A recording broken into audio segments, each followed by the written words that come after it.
now 580 Sports Talk on a Thursday afternoon. Brendan Dworzinski, Dan Lucero, and Spencer Dupuis here with you for the next 4 hours. A full show after short ones each of the last 3 days. We've got a full show coming your way this afternoon, and we have plenty to get to on the show today. We would love for you to be a part of the program. You can join us either on the Top City Metal Supply text line 785-272-9429 or on YouTube. 580 Sports Talk is the name of the YouTube channel and of the show, obviously, on YouTube as well. You can find the video stream on Twitter at 580 Sports Talk and on Facebook at WIBW News. Plenty of Chiefs to get to on this Thursday edition of the program. What does the future at wide receiver look like? One NFL insider thinks the Chiefs might be without their number one target for quite a while. So let's get to that coming up here in just a moment. We'll also get to some position battles involving rookies from this year's draft class coming up in the 3 o'clock hour today. We'll get to some Royals baseball. The boys in blue are off today, a well-deserved day off before they return home to take on, is it the Rangers this weekend the Royals are facing? Yes. Rangers in town for 3, Brewers for 3 after that. In fact, we have some tickets for Friday, tomorrow's game, that will be given away. So that'll be coming up later on in the show today. We'll also, of course, get to some stadium news and notes. The state of Kansas making a real push, although maybe not the most fully thought out push so far, to get the new Arrowhead Stadium on the Kansas side of the state line with Missouri. So we'll touch on that. Some news from the college football world. What is wrong with you? Either or, over, under, and much more coming up today on 580 Sports Talk. And as always, as I already mentioned, you can either let us know what you're thinking about whatever we're talking about on the show on the Top City Metal Supply text line, 785-272-9429, or in the 580 Sports Talk YouTube comments. You guys avoid the storms the other day? Stay dry for the most part? Yeah. It was wild how they seemed to just sort of bypass, like, greater Topeka. Like, to the north, things got very dicey. And to the south, things got very dicey. But it felt like they kind of traveled along 70 there and then sort of dispersed, went north and south. And all we got in my neck of the woods, which is not far from where we sit, is about 10 minutes of hard rain. So hopefully everybody else is okay, and certainly still thinking about our friends in Westmoreland, Williamsburg, or Williamstown, my apologies, and elsewhere that were affected by the severity of that weather on Tuesday. Yeah, I got to mention it yesterday while we had a very brief edition of the show in between the Royals and K-State baseball. Just thinking of everybody who is just a little bit west of Topeka out in Westmoreland, Pottawatomie County. I mean, some of the video is just absolutely devastating. I saw one video from the one that was up in Centralia in that area too. Holy cow, that was a massive storm. And of course, the one that went through Williamstown and just north of Lawrence along 24 highway. So best wishes to everyone who is still going through the recovery process from the storms earlier on this week. I got to hear my first tornado siren. I've never heard one before. Really? Never. Wow. No, like I've heard it on movies But and you shows. got yes. Welcome to summer in Kansas. Yeah, first of all, yes. Second of all, you got like more than you bargained for, because there was a computer malfunction with the sirens in Shawnee County. They were going off excessively, Yes. as it turned out. So you heard But them also, a lot. I guess I live very close to one. Yes, you do. Yeah. And Knowing yeah. where you live without selling you out, doxing you. Yeah. Yes, you do. Yeah, I found that out really quickly. We had plans on Tuesday night, but we scrapped them last minute and decided to go pick up some dinner from our friends at Hog Wild instead. And I'm sitting in the drive-thru, and I rolled down the window to let some air into the car, and I thought, what song am I listening to? Oh, that's not a song. That's a siren. That's a real siren. And very lucky here in the capital city, we were all okay. But again, best wishes to everybody west of us. I guess this is how I know that I've lived here long enough to be like a real Midwesterner or a real Kansan when it comes to dealing with severe weather. Is we were about to go to dinner too, my wife and I, and we heard the sirens, and we're like, we'll go get food. We'll see what happens. We'll be inside at least, right? We'll we where they sat us, I made a joke. I said, you can kind of see where the storm's coming from, so we'll see it before anything bad happens. Yeah, there you go. We'll get a good look at it. Well prepared. Let's get to our top story today, the Kansas City Chiefs and the wide receiver position. So I don't normally listen to Steve Smith's podcast. I don't know if you guys knew Steve Smith had a podcast for Panther and Raven receiver.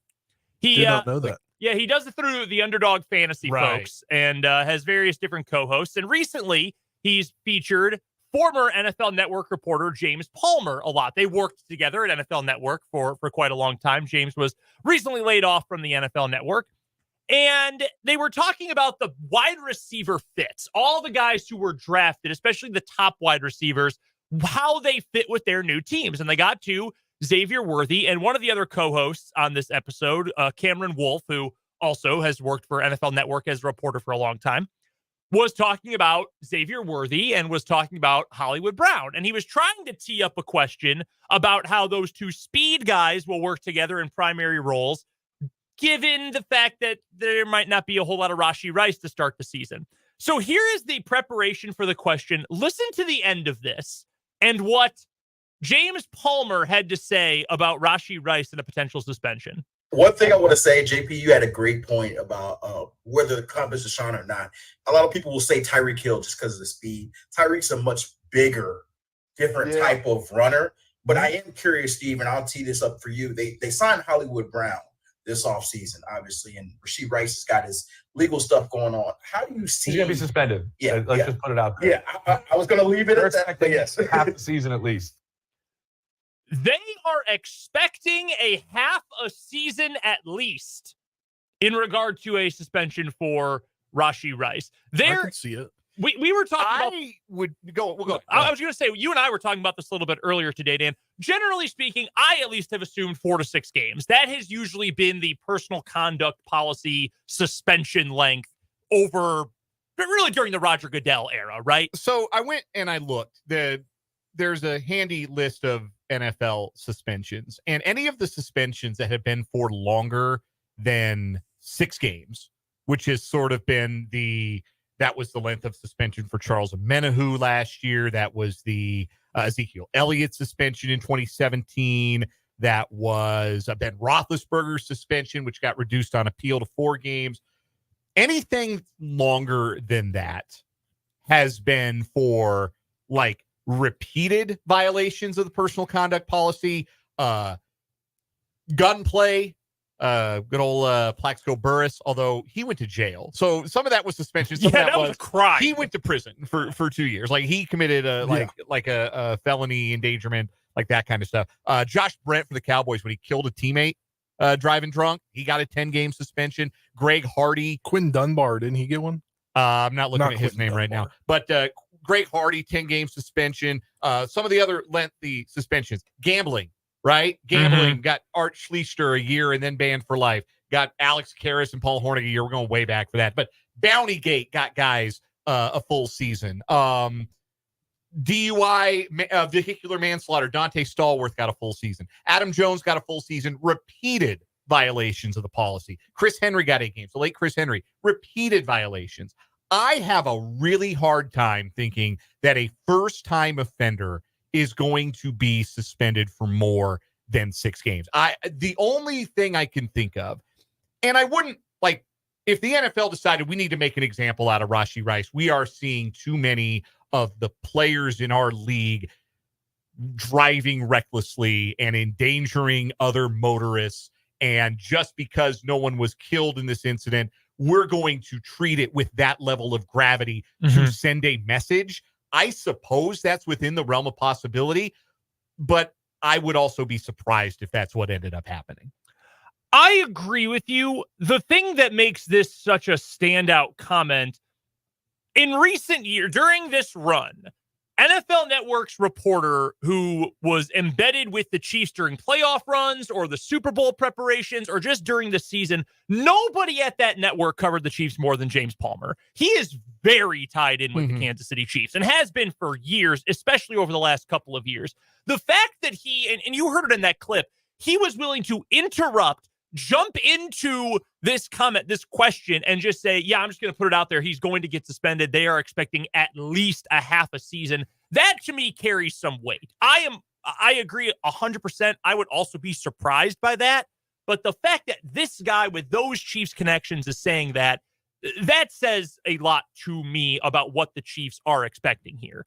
So I think they're probably smart to plan as though he's going to miss an extended period of time, and that's what we'll get to. But I would be pretty surprised. I do agree. James Palmer's tied in, but I would just be really surprised. That's where I was going. Maybe the Chiefs are expecting a half a season, up to a half a season, to where they need to be with. They're expecting to be without him for up to half a season as a contingency plan. Like up to half a season is how long we're going to be without him. See, and I agree totally, but the wording was at least, not up, because if it was up to, you're right. You plan for the worst and hope for the best, right? That's the logical way to do that. The fact that he, and maybe I'm putting too much weight into the semantics here, but the fact that he said at least is jarring, frankly, that he can miss 8 weeks or more.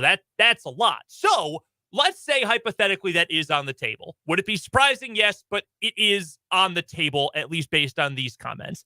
To me, and I'm not the only one who saw this. I know someone else, Connor Christensen, I believe it was, from Twitter, from Arrowhead Report over at SI, made a similar comment too, said, I think the Chiefs right now should go sign Tyler Boyd. Like, if you think you are going to miss Rashee Rice for upwards of or even more than half a season, go sign him right now. Go sign him off the street. And to be frank with you, I was looking at the list of available wide receivers, veteran wide receiver free agents right now. There are multiple guys out there who I am very intrigued by. At least the thought of adding someone would intrigue me. The list of those guys who are not necessarily needle movers, all of them, but guys you at least have heard of and they have a track record. Tyler Boyd would be my top choice. I always liked Boyd when he was in Cincinnati. Is he an X? Is he a true outside guy? No, he's not. He's more of a bigger slot receiver, but he's established. He's had a good career. He's played with great quarterback play before. He's been a winner before. That's a guy I would love to add to this Chiefs team on a one-year deal. Heck, I would have been up to add him regardless of what else the Chiefs did this offseason. The other guys on the list, Zay Jones, who was just cut this week by Jacksonville, been around the block. He's a third option right away at best. He recently had a domestic violence issue. The charges were dropped. Let's be frank, not to be crass, the Chiefs don't generally care about that with their personnel anyway. And if you're signing someone on a one-year vet minimum deal. Most teams don't, but the Chiefs have made it very clear that they really don't. Right. So that's a guy who's out there. MVS is out there. And you know my thoughts on MVS. We've been with the team. He's been with this offense. He has worked with Patrick Mahomes. And you know what you're getting. You're getting a guy with crappy hands and like an average attention span for a receiver, but you know what you're getting. He's made big plays in the playoffs. Maybe you think about that. The other two, DJ Chark, we've talked about him, 3 years in a row as a potential Chiefs free agency option. He's still out there. He would be dirt cheap. The other one that I think is fascinating, and I don't know that he could play more than 8 weeks before his body broke down on him again.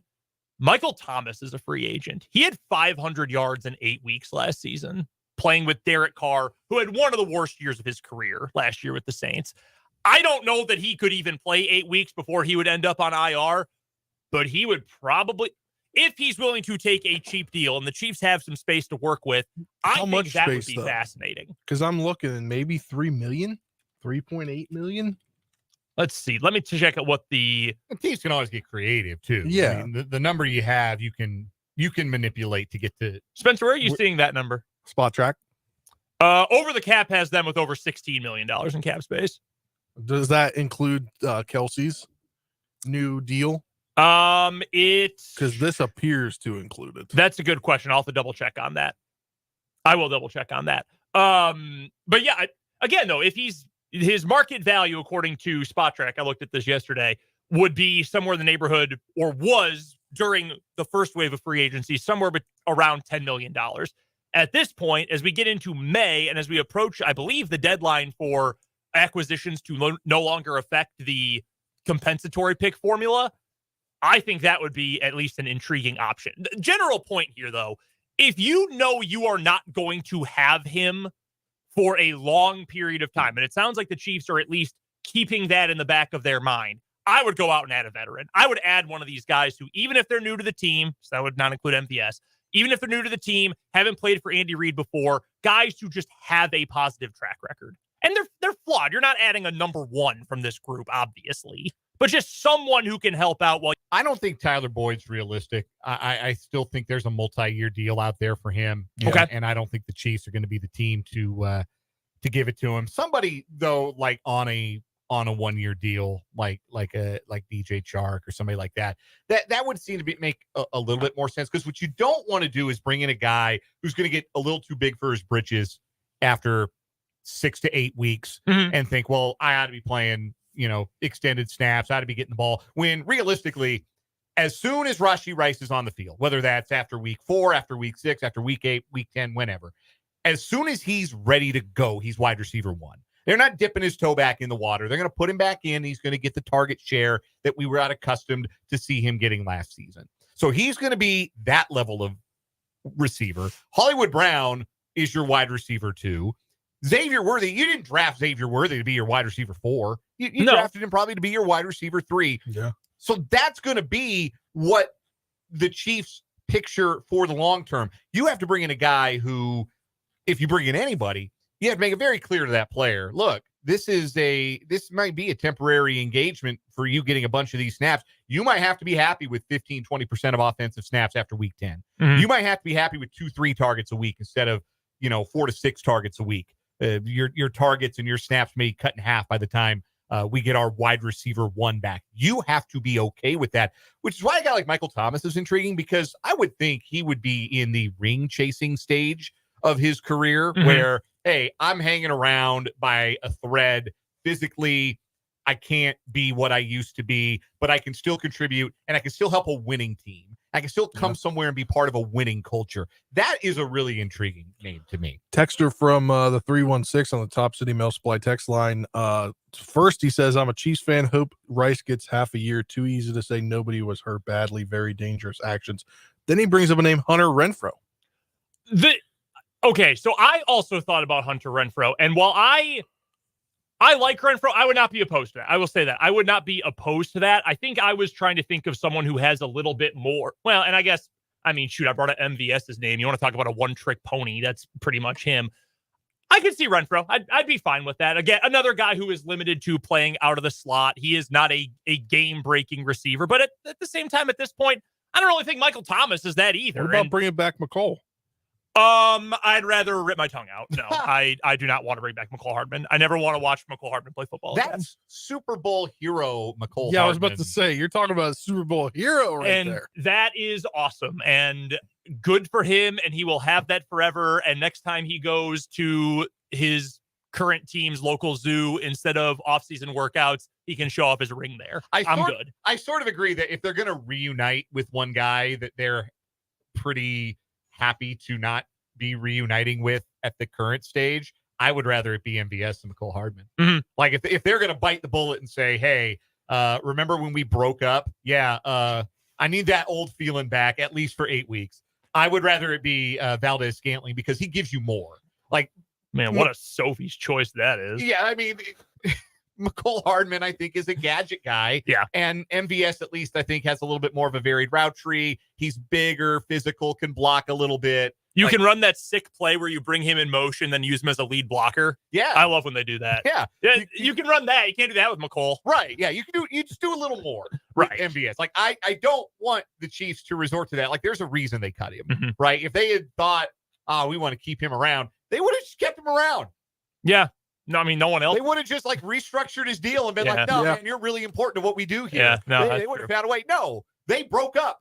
Yeah, that's done. Like, I don't think that's happening. If they have exhausted all their options and they got to come crawling back on some baby, please, I would rather it be MVS than Michael Hardman. One interesting thing you brought up was the idea that you've got to, if you are going to bring someone in, receiver X, you have to make it clear, like, you are in this role on essentially a probationary period, because once Rashee Rice gets back, he is wide receiver 1. We have this expected role for Hollywood Brown. We have this expected role for Xavier Worthy. The flip side of that is, if you sign DJ Chark and he's awesome for 8 weeks, hypothetically, of course, then you don't have to make Xavier Worthy You don't have to push him up the depth chart. You can just ride with the guy and say, hey, look, you're only under contract for 1 year, but you're playing really well. We can ride with the hot hand. I think it adds you some depth going forward as well. Trade.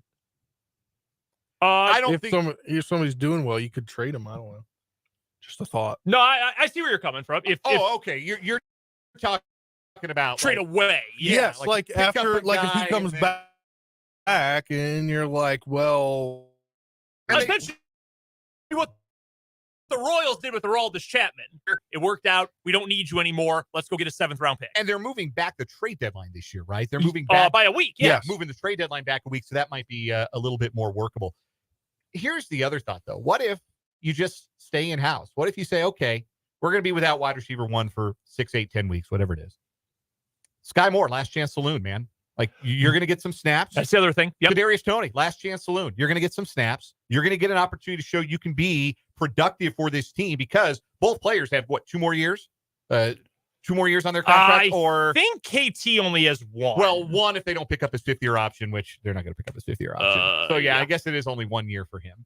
But, yeah, this is the final audition. And it's not in a role like we went into last season thinking, oh, man, the Chiefs are going to need a lot from Sky Moore. They're going to get a lot from Sky Moore. Sky Moore's going to have 900 yards receiving. I hate to do that to our guy, Jesse Newell.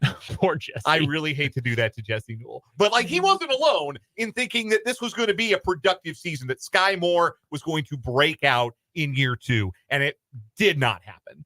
And the Chiefs themselves went into last year thinking Kadarius Toney is wide receiver 1, and then he gets hurt in the first special teams drill, and it never comes together.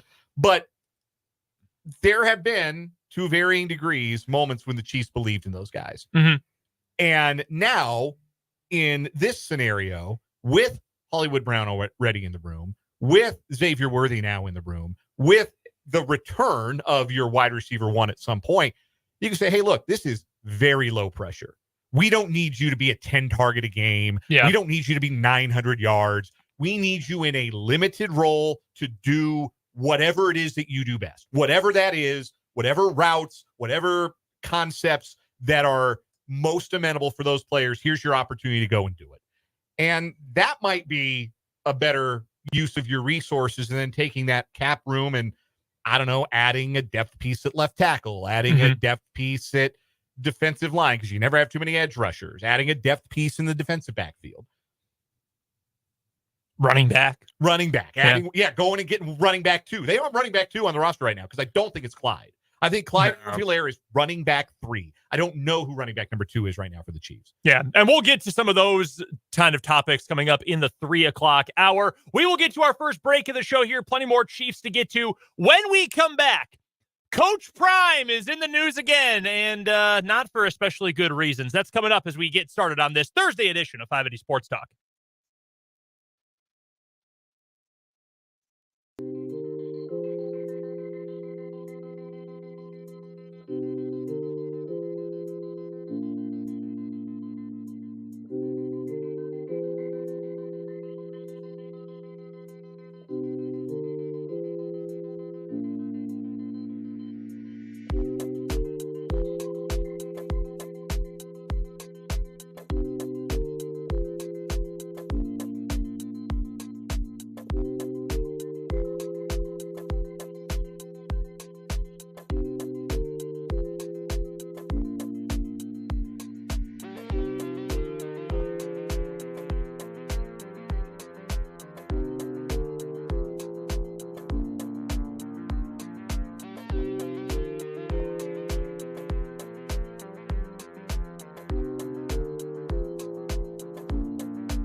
Brendan, Dan, and Spencer here with you on 580 Sports Talk. No Royals baseball today. We're with you all the way up until 6 o'clock. Then Dave Ramsey makes his triumphant return to the airwaves. Had some K-State baseball on the airwaves yesterday following the Royals win over the Blue Jays. Our pal Ryan from Omaha was at the game, said that in the YouTube comments.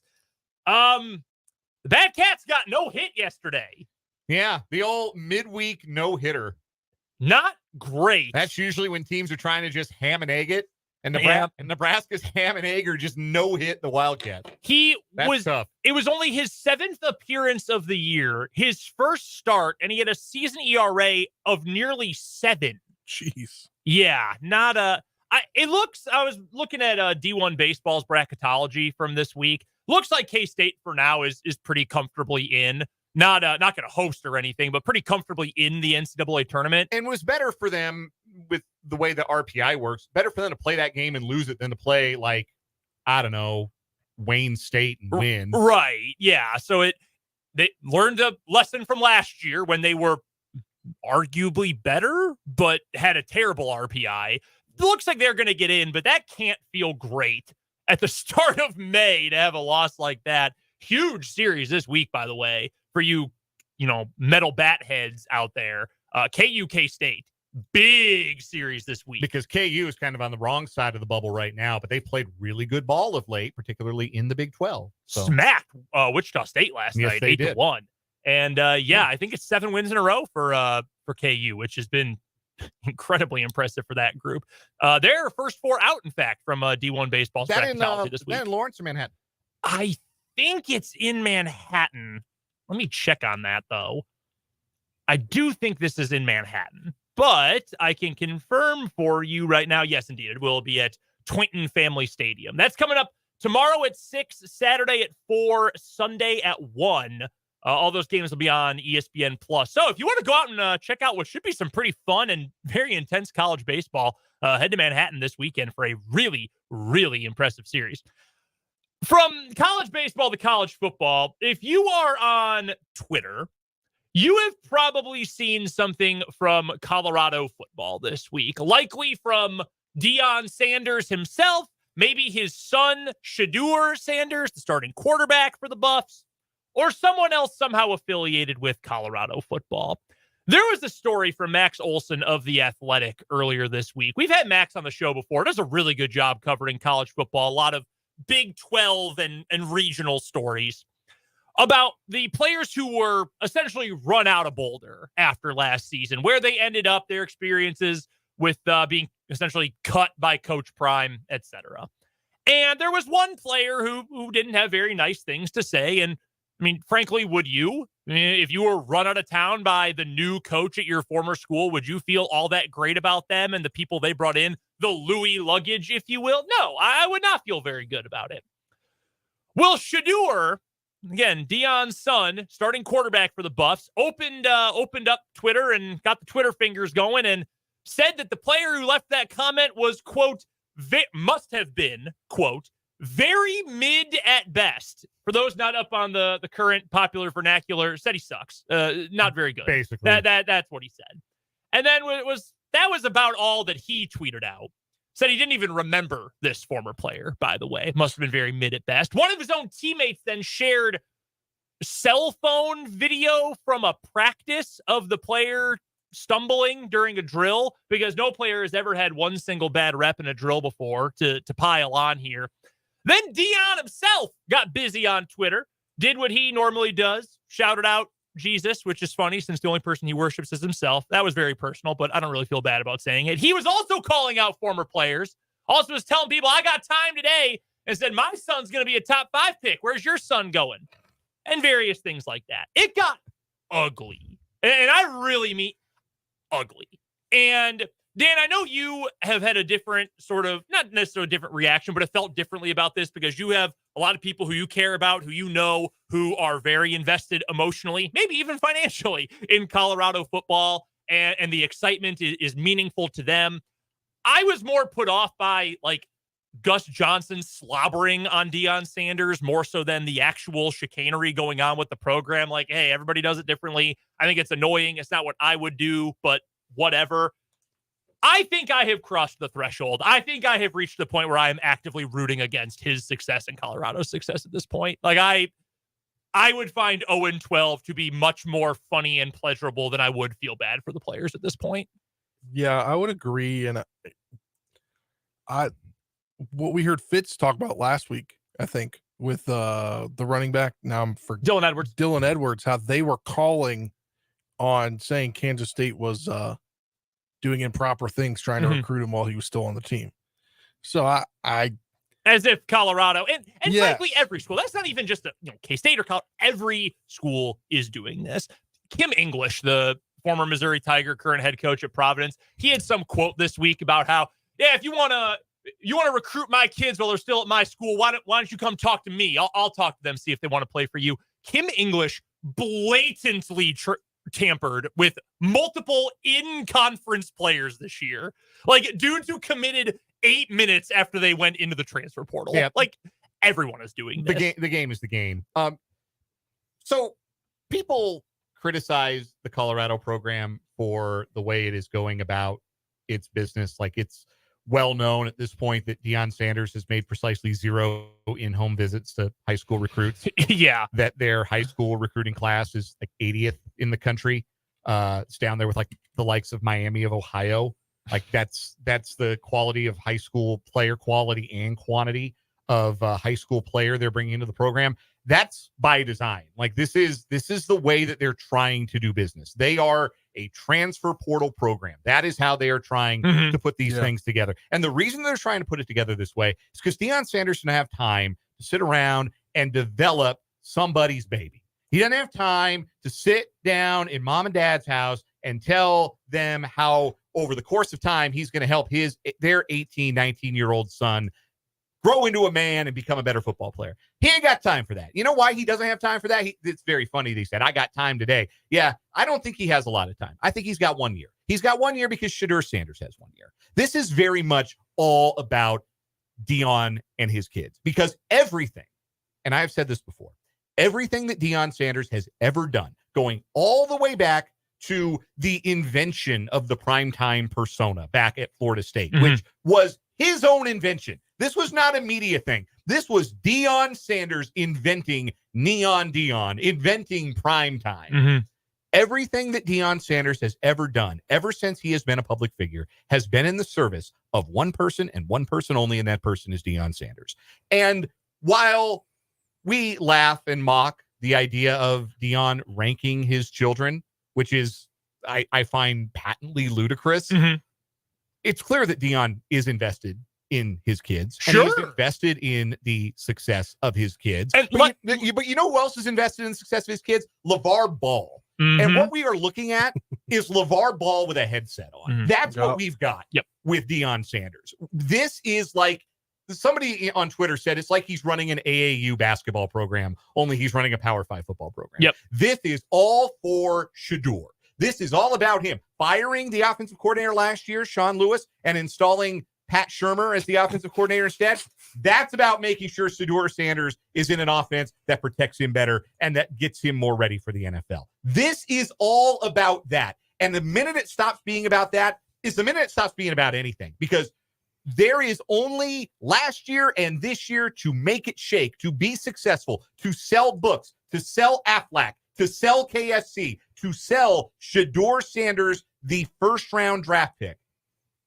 And the minute that's over, you think Deion gives a damn about the University of Colorado? Nope. That's why I said from the beginning, look, Colorado hiring Deion Sanders is like somebody trying to do a get-rich-quick scheme, and it has worked. Like, you can't say it hasn't worked for the University of Colorado.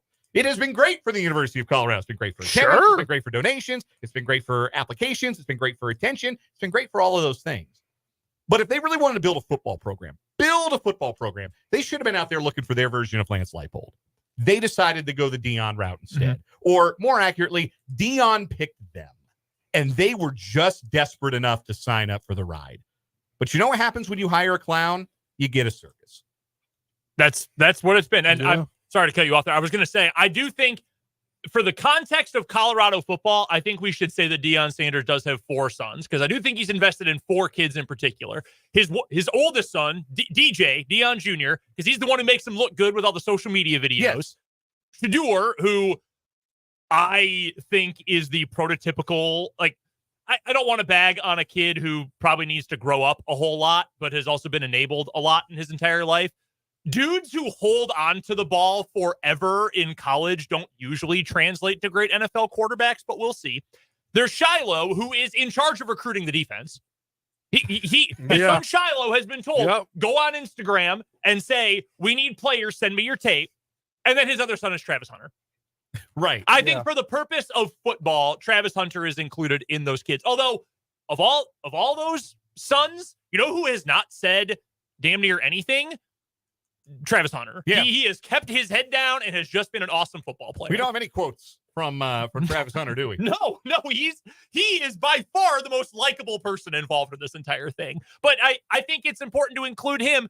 He transferred to Colorado immediately when Deion left. He is the real star football player of that entire entity right here. Well, yes. I mean, I don't think in terms of quality of play, I think the stardom factor also obviously includes Shedeur Sanders here.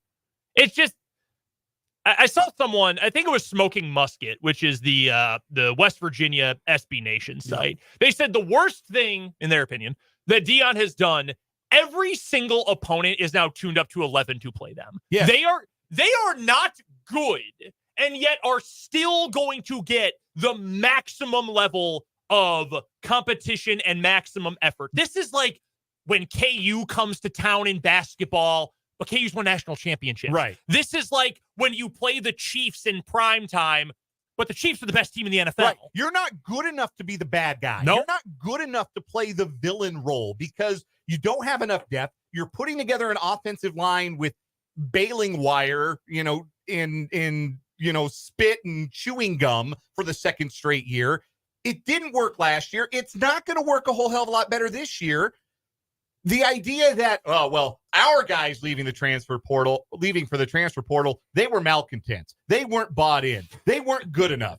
Everybody else's kids leaving the transfer portal are Louis luggage. Really? Is that how this is going to work? Because it's not how it worked last year. They were good enough when nobody had film on them, and the second anyone had film on them and got keyed up and understood what playing them was all about, they got their butts kicked. They were lucky to beat Colorado State. And if they lose that game, they're on 3-9 last year. If not for Mike Norvell mishandling that game at every turn, Jay Norvell, excuse me, Mike's in Florida State. If not for Jay Norvell bungling that game at every turn late, Colorado State wins.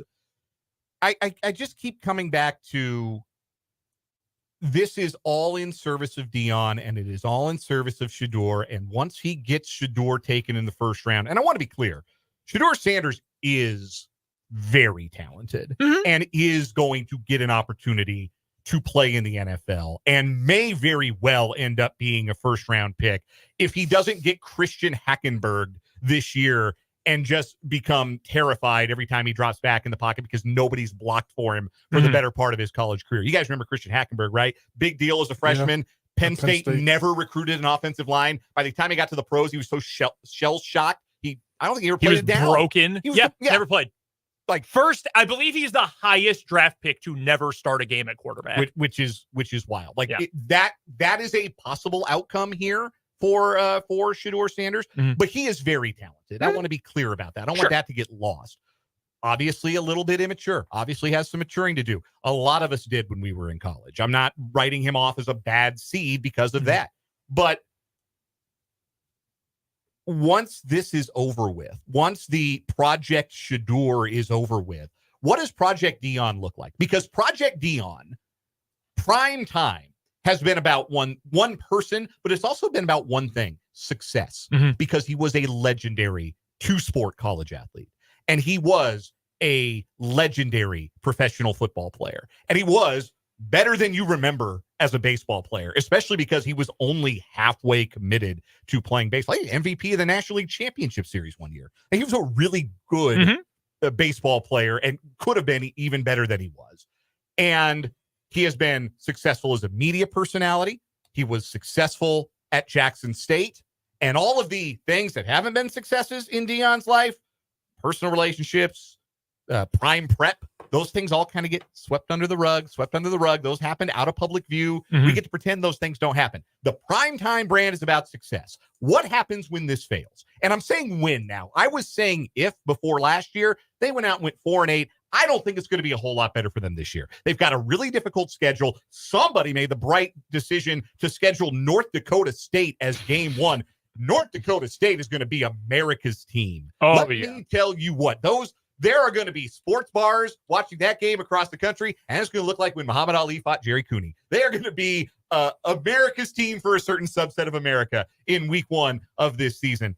And it doesn't get a whole lot easier for Colorado after that. They got to go to Fort Collins to play Colorado State. They got to go to Lincoln to play a much improved Nebraska team. Good luck being any better than 4-8 this year. And then what does it look like when the primetime brand is associated with failure? What does it look like when it's associated with 4-8 back-to-back years? And now you got to find a new quarterback. And now you got to find a new unicorn two-way player because Travis Hunter's going to the NFL. Maybe a new head coach.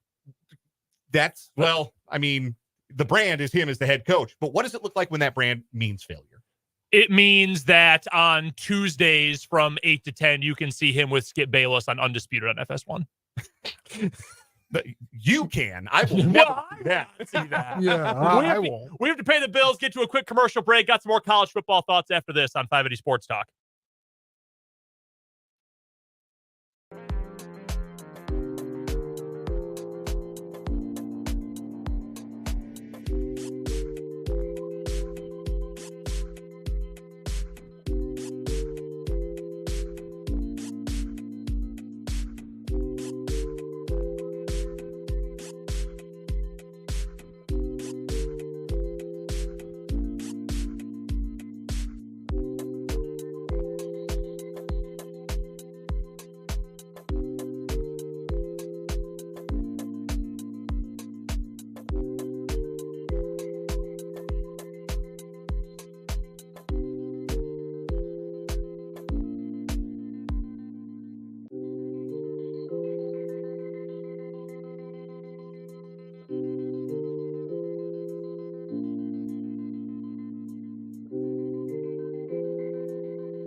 You mentioned earlier, Dan, when we were talking about Deion before that commercial break, if Colorado really wanted to build a winner and a better program, the way to do it would have been to hire their Lance Leipold.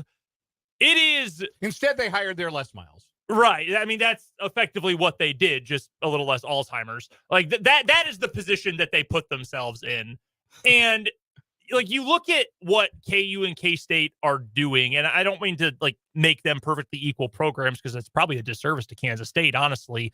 But like look at what Chris Kleiman has been able to continue to do. And he's had to do some building himself, because let's not completely paper over the fact that the last couple seasons, specifically the last one of the Bill Snyder era, were not exactly rosy for Kansas State, right? And I mean, we know what Lance Leipold has had to build from after 13 or 12 disastrous years for KU. Like, stop going for the splash. Go for the right hire. And it's not always guys who are like, Lance Leipold came from Buffalo, and before that, D3. Chris Kleiman was at North Dakota State, although they both had won national championships before. Sometimes, like Oregon, I think, got the right coach. If I had a son who was going to play big-time college football, Dan Lanning would be near the top of my list of, like, yeah, I would be comfortable with you playing for that dude. I think he runs a great program. I love everything about him. But doing the right thing and doing the flashy thing are not the same thing. Frankly, they rarely are. Do you remember what Lance Leipold said at his first press conference when he did an exclusive with Jake and I at the time when he couldn't make it to his first Big 12 media day, but we got him on the phone for an interview. And he said, or it was a Zoom call, actually, we had him live for. And he said, look, guys, like I love talking to people. I love promoting our program. I'm never going to win a press conference. I'm never going to be the one who gives the great quote. Like, that's just not me. I'm concerned about building this thing the right way. I think Lance Leipold's actually very interesting to listen to, but he's not going to give you the Louis luggage quotes. He's not going to do, a whole Barstool documentary series about building up Colorado football. He's just going to get it done. Kleiman's the same way. Campbell is the same way. You know how much I dislike giving credit to Iowa State athletics. Matt Campbell is exactly the same kind of thing, or almost exactly the same kind of thing up at Iowa State. That's how you build a program. And Colorado gets, you get the good. You get the increased season ticket sales. You get the merchandise sales, the merch, the celebrities on the sideline, 90 celebrities anyway on the sideline, Gus Johnson frothing over you. You get all that. But you've got to live with the downside of that mountain as well. And I think we're getting closer to that downside than we are to the summit for Colorado. Yeah, we're kind of speed running it. And I don't think they're going to get to the championship heights that's what you hope for, right? Like, Deion won a lot of games at Jackson State. It worked. They had more talent than everybody else, and that worked to the extent that Jackson State wanted it to work. They also never won the big game at the end, the Celebration Bowl. There's that. Mm-hmm. But got hammered twice. Did he leave before that? I think he did leave before the last one. Okay. Yeah. I think he left before the last Celebration Bowl, which they also lost. Yeah. But things are different when you don't have more talent. They have the best quarterback in a lot of games that they play. That's not nothing. Sometimes they even have the best all-around player in Travis Hunter. That's not nothing. But they got no depth, and they get beat up front. They're going to be better defensively this year. I think they actually do have some transfers that I think are going to make an immediate impact on the defensive side of the ball. I just think Shedeur is going to get killed behind that offensive line, and it's a moldy offensive scheme that Pat Shurmur's running in the first place. And like you mentioned, they're going to be playing against teams who want to beat the hell out of them week in and week out. They're going to be everybody's Super Bowl, and they're not talented enough to be equipped for that. That Colorado-Nebraska game is going to be like Kendrick versus Drake. And Colorado is going to be Drake, and Nebraska is going to be Kendrick. We have to get to a break for the news. We'll talk some more Chiefs to lead off the 3 o'clock hour of 580 Sports Talk.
now it's the 3 o'clock hour of 580 Sports Talk here on 580 WIBW, FM 104.9, online at 580WIBW.com, and of course on the 580 Sports Talk YouTube channel as well. Coming up here in the 3 o'clock hour of the show, we'll get to some Chiefs and NFL notes here in just a moment.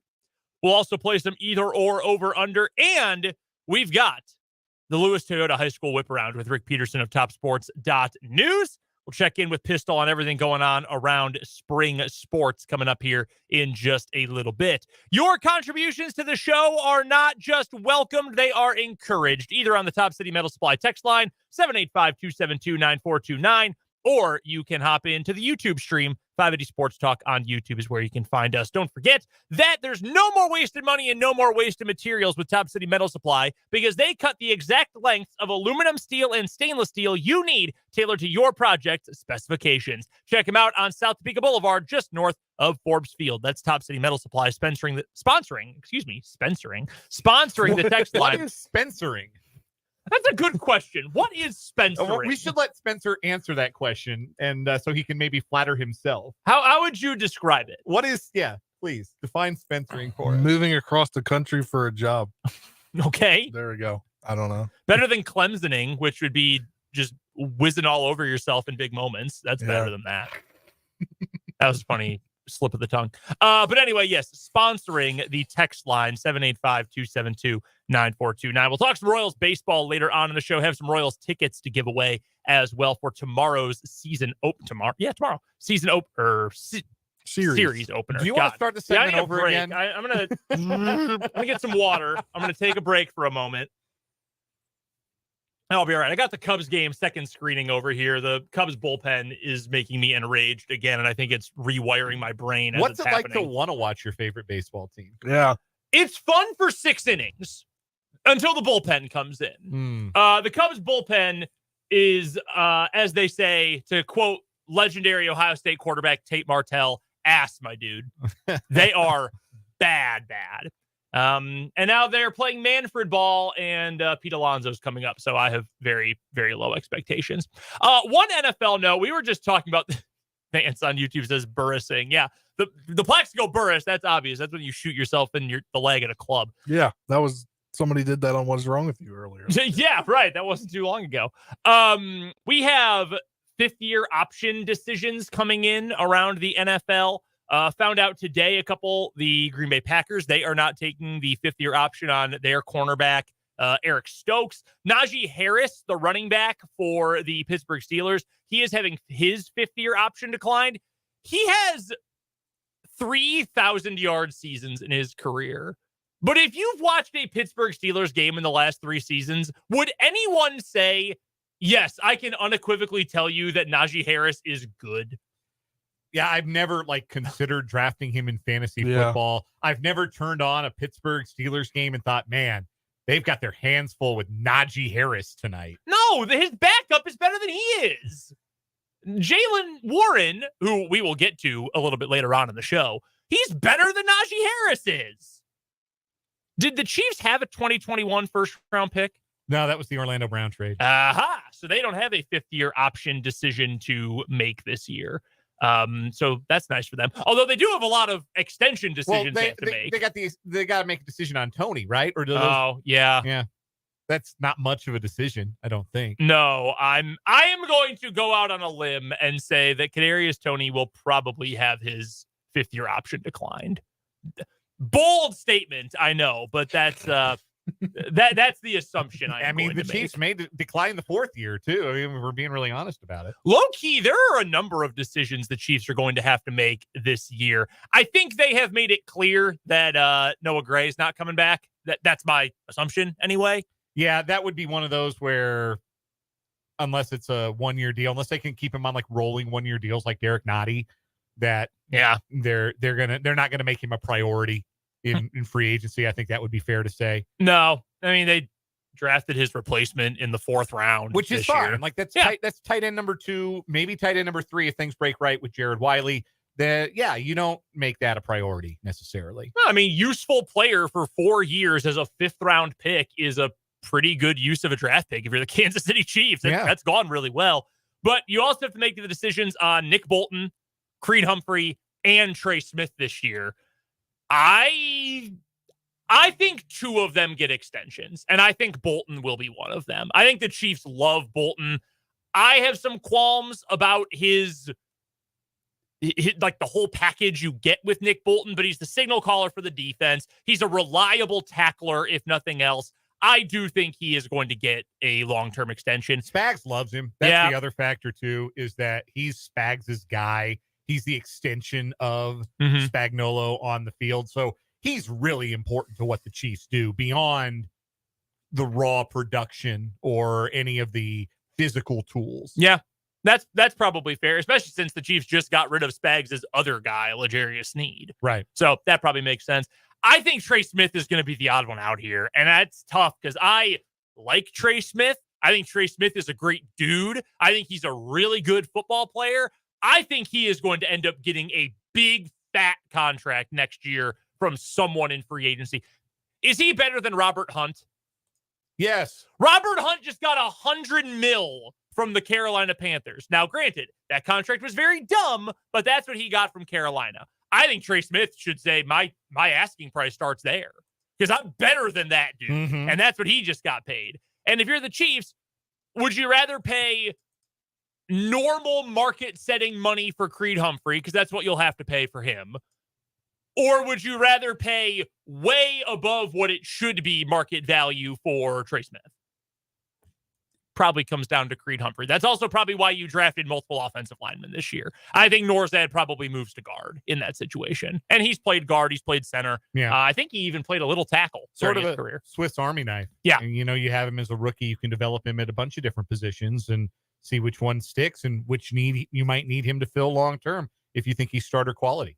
Speaking of the draft class and speaking specifically of Jared Wiley, did you see that he apparently spent some time at Camp Mahomes, as it's being called? That's what Travis Kelce said on the New Heights episode that came out yesterday, that they worked out Jared Wiley. Do you remember the guys who they worked out last year at Camp Mahomes? Rashee Rice was one of them. Who they didn't talk about. Yeah, he was the one that we didn't know worked out there, but we knew like Zay Flowers did. I think Quentin Johnson. Yeah. Apparently, I did not realize this, or maybe I just didn't quite remember this. The Chiefs, I guess, tried to move up to go get Zay Flowers. That's what James Palmer said. We heard that clip from the Steve Smith show earlier. James Palmer said that on the same episode, that last season, the Chiefs did try to climb up even higher and go and get Zay Flowers. We all knew he had worked out with Mahomes and the rest of the offense last offseason. Baltimore wasn't going to allow that to happen. And everybody was proven to be right about that. Zay Flowers was awesome for Baltimore. Going to have a very good career. Yes. But it also ended up working out quite well with Rashee Rice because no one knew about that. No one knew. That name came completely out of left field when the Chiefs drafted him. So apparently that is now the hidden secret to who the Chiefs are going to draft on offense. Find out who Patrick Mahomes is working out with because they're going to take that guy. Set up shop at Camp Mahomes and get some video and get some facial recognition, figure out who he's got working out there. Yeah. Go see if you can find out from people who are friends with Travis Kelce and the Chiefs receivers. Hey, who are the guys working out with? I need to know. I need just a list of a couple names. That's all I need. No other details. Just need the names. I'm going to nail my mock draft this year. I'm going to be spot on with that. This year, it was a lot easier because we knew the Chiefs were going to get someone from the second tier of wide receivers. Yeah. Like we knew they were going to end up with Worthy or Leggett or Mitchell or someone like that. They were going to take one of those guys. Who was McConkey? McConkey, yeah, somebody from that group. Depending on where that fell. It just so happened they fell with Worthy. Little bit sidetracking here. Well, they didn't fall. They went up to get one. I know. Yeah. Moved up to go get him. That's what I meant. I still don't know what Buffalo was doing. I just don't understand it all. I saw this, by the way. You'll love this, Dan. I was reading a little bit on the some forums about Dynasty fantasy football today. Mm-hmm. Do you play Dynasty? I do not. We redraft every year. The one league I'm in. Are you a fantasy guy?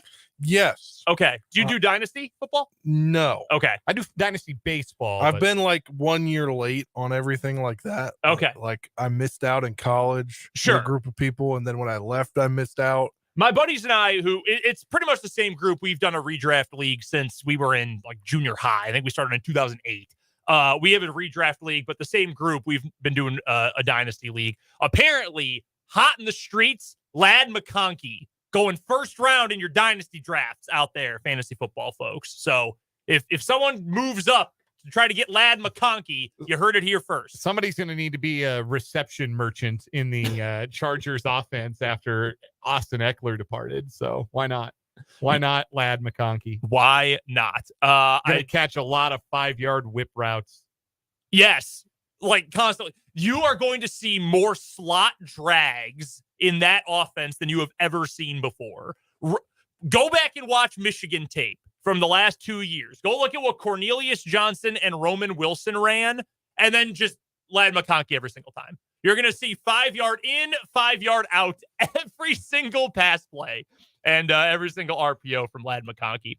I did want to, regarding guys who the Chiefs actually drafted in real life for their dynasty, the competition at various spots for the Chiefs involving the rookies this year. We already talked about wide receiver earlier with the potential suspension for Rashee Rice. How long will he be out? Will they look for some depth there? I do think if he is going to miss substantial time, it would make sense to go add a veteran. It doesn't have to be highly paid. It doesn't have to be Michael Thomas. It doesn't have to be anyone else you want to list out there. Tyler Boyd, you said you still think there might be a multi-year deal. I would sign him to a multi-year deal, whoever I was, because I think he's a really good player. But like if you went out and got DJ Chark to be wide receiver 3 for 2 months and then wide receiver 4 after that, I would honestly be thrilled. I really like DJ Chark. I think he's a good player. So wide receiver, we've kind of already covered. Other spots where we're going to see competition involving rookies. Let's start with left tackle, which I think is the most obvious one here. Jeff Schwartz, Mitchell Schwartz's brother, obviously Mitchell Schwartz, the great Chiefs right tackle for many years. He went on Twitter today and said, a lot of people have asked me for a scouting report on Kingsley Suamataia. I think the potential is there. What BYU runs, it makes it kind of hard to project guys to the next level. He's got to work on some things in the run game, but I think he might be able to start right away and should become a very good player. Okay, that's a very level-headed take, I think. Do you think they have done enough at left tackle? Like, are you content with just saying it is Wanya Morris versus Kingsley Suamataia? Somebody is going to win that job, and it's cut and dry there. I know you mentioned a little bit earlier on, Dan, the thought of maybe you spend some of the remaining cap space to go bring in a veteran to compete there as well. Have they done enough at left tackle so far? I think they have. I think that between Suamataia and Wanya Morris, the starting left tackles on the roster now, I think that either they're satisfied with Morris's progress and feel like Suamataia has some more developing and polishing that he'll do as a backup, or they drafted Suamataia with the idea that the physical traits are good enough for him to be able to hold his own, and we feel like he can learn on the job. I don't think at this point that they're going to go out and say, hey, let's give Donovan Smith $9 million again, or let's give David Bakhtiari whatever for a year to be a veteran presence. I don't see that. I think they've got their starting left tackle in the room now.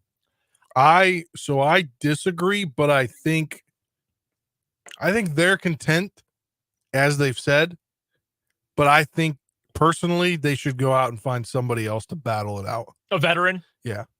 I would say if I'm in that front office right now and I'm Brett Veach, I'm whoever else, I'm telling Donovan Smith, hey, look, if someone offers you a contract, go sign, but keep your phone on and be looking for a call from the 816. That's what I would say. Like, hey, we think we've got our guys. We think we're moving on. Keep your phone by you, because I agree with you. I think one of Wanya Morris or Kingsley Suamataia is going to be your starting left tackle this year. And I think you're content with that because the guy right next to you, the guy off your right shoulder, he's an all-pro. He's a first-team all-pro. He's one of the best guards, if not the best left guard in the NFL, and Joe Thuney. You've got a good center. The right side is good. You can live with a project who is learning on the job at left tackle, and both of these guys would be. But in case, hypothetical but potential situation, a realistic one that you could talk yourself into being real, Wanya Morris wins the job because Suamataia isn't ready. Wanya Morris gets hurt. Injuries happen in football. do you go with a guy who outright lost a job, or do you say, let's bring someone else in for some extra backup here? I could see them waiting until the start of camp and bringing in, like, how they brought in Danny Shelton, like, during camp the great last few comparison. years. Yeah. Like, okay, if nobody signed Charles Leno or whoever, David Bakhtiari, Donovan Smith, that would be wild. Yeah. I'm sure some mixed emotions for Packers owner Brendan Dworzynski in that case. But if there's a player like that who is still available when training camp starts, okay, bring in a third guy with the idea that almost treat it like a minor league invite for spring training in baseball, where you're here as a fail-safe. If we've got two guys and it turns out, man, we can't trust them. We absolutely cannot trust the blind side for the franchise quarterback in the NFL to either one of these guys. Morris isn't good enough. Suma Taia just can't grasp it, can't get it right. And we're going to hope that one of them is good enough and learns enough to take this job eventually, but you're going to be the guy week one. Like, I could see that, but I don't think that's going to be something where you tie up cap resources on May 2nd. To do. What do we do with the running backs room here? Has it been built up enough? Complain about it. That's what I'm doing. Yeah, moan about it. Like, I agree with what you said earlier. I don't think Clyde Edwards-Helaire is a needle mover for this team. I think Clyde Edwards-Helaire is a guy who, when you're up big or down big late in the game and you want to ease off a few carries for Isaiah Pacheco, you give the ball to him. You have him run into the butt of Creed Humphrey and you burn the clock. Like, I think that is the role for Clyde Edwards-Helaire. That's not RB2 to me. I wonder if he even makes the roster this year. That's possible. I mean, that's because he re-signed, right? Yeah. If I'm not mistaken, it was to a 1 year. 1 year low money deal. Yeah, that is not safe on the roster territory for sure. You went undrafted free agent again this year. There's going to be a battle for it. I know Carson Steele was one of the guys, started his career at Ball State, ended up at UCLA. Good player. Maybe one of those guys has a great offseason, great start to training camp. Okay, you are set at running back because you think that he is a guy who can be your number 2 running back. He can offer some pass protection, whatever. Carson Steele is his name. I keep wanting to say Carson Strong, but that's the guy who was the former quarterback at Nevada. Didn't Amani Bailey, is that how you say his name? Amani Bailey, yes. From TCU. He got a good guarantee on his contract, I'm pretty sure. Yeah, so maybe he ends up being RB2 and has a good offseason, and they like him enough to keep him. You have Luis Rees-Zammit, which I don't... The rugby guy. Yeah. So to me, that's where it all kind of things will maybe have to fall into different places because he gets the exemption to go on the practice squad. But if he does well in the preseason, somebody might sign him off the practice squad. So you might have to keep him on your active roster. Well, and the Chiefs might keep, as we've heard, they might keep him on the active roster just for kick returns too. Yeah. Because of the new kick return rules, which are a little rugby-like. So that is where it falls for me is like, what are you going to do with him? That determines how many other running backs do you keep. And is Clyde a guy that you could actually like, can these undrafted guys beat him out? Maybe. Did you call McKinnon again? Yes. I mean, if he is willing to come back, I don't know why you wouldn't, especially if you're going to keep Rees-Zammit on the roster, who could probably rack up like 10 carries a year. That's 10 carries that you don't have to give to McKinnon. He's a good pass protector. We are way out over our skis with the rugby guy. We don't even know if he's good at football. Sure. That's why I said it all falls to how good he is. They did give him guaranteed money, though. Like most of the international pathway guys, it's practice squad or nothing. They gave him guaranteed money. It's a big leap of faith. We have not seen him play an American football game. And we remember Jared Hayne. Yeah, we were all hyped for Jared Hayne, and he couldn't figure out how to hold the ball. He's grasped it. Yes, and he's in prison now. Bad guy. But yes, very bad. I think that, like I said, I think left tackle 1 is on the team right now. I don't think running back 2 is on the team right now. That might be McKinnon. I think the Chiefs might have gotten sniped in the draft by the 49ers when they took Isaac Guerendo 2 picks before the Chiefs took Jared Wiley. Guerendo had the best speed score of any running back in the draft the last 2 years. The Chiefs came out of the draft process with the running back with the best speed score, Isaiah Pacheco 2 years ago, Deneric Prince last year as a UDFA. This year it was Garendo, who was a prospect no one was talking about, but he had the best speed score of anybody in the draft, and 49ers jumped up and got him 2 spots before the Chiefs drafted. I wonder if they had their eyes on him.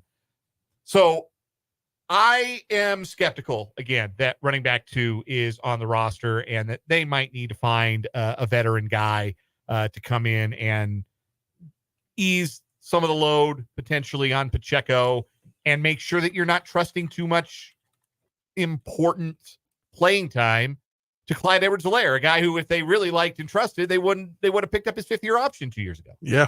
I think that makes sense. By the way, did you see what number Garendo got from the 49ers? I did not. 49.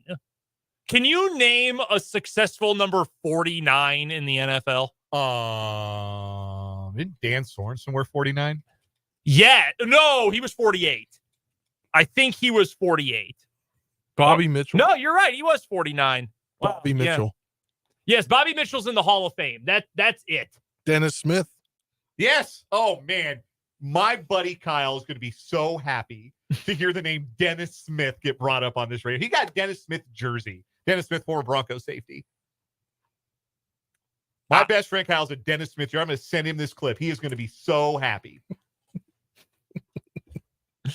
What? Dennis Smith was a good player. Yeah. I'm not lying to you. We're pretty much out of number Google 49. Besides now. Bobby Mitchell, I did have to Google it. Coming up next on 580 Sports Talk, we'll play either or over under. Then Rick Peterson will join us later on this hour on 580 Sports Talk.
Either or over under time here on 580 Sports Talk. Brendan, Dan, and Spencer with you.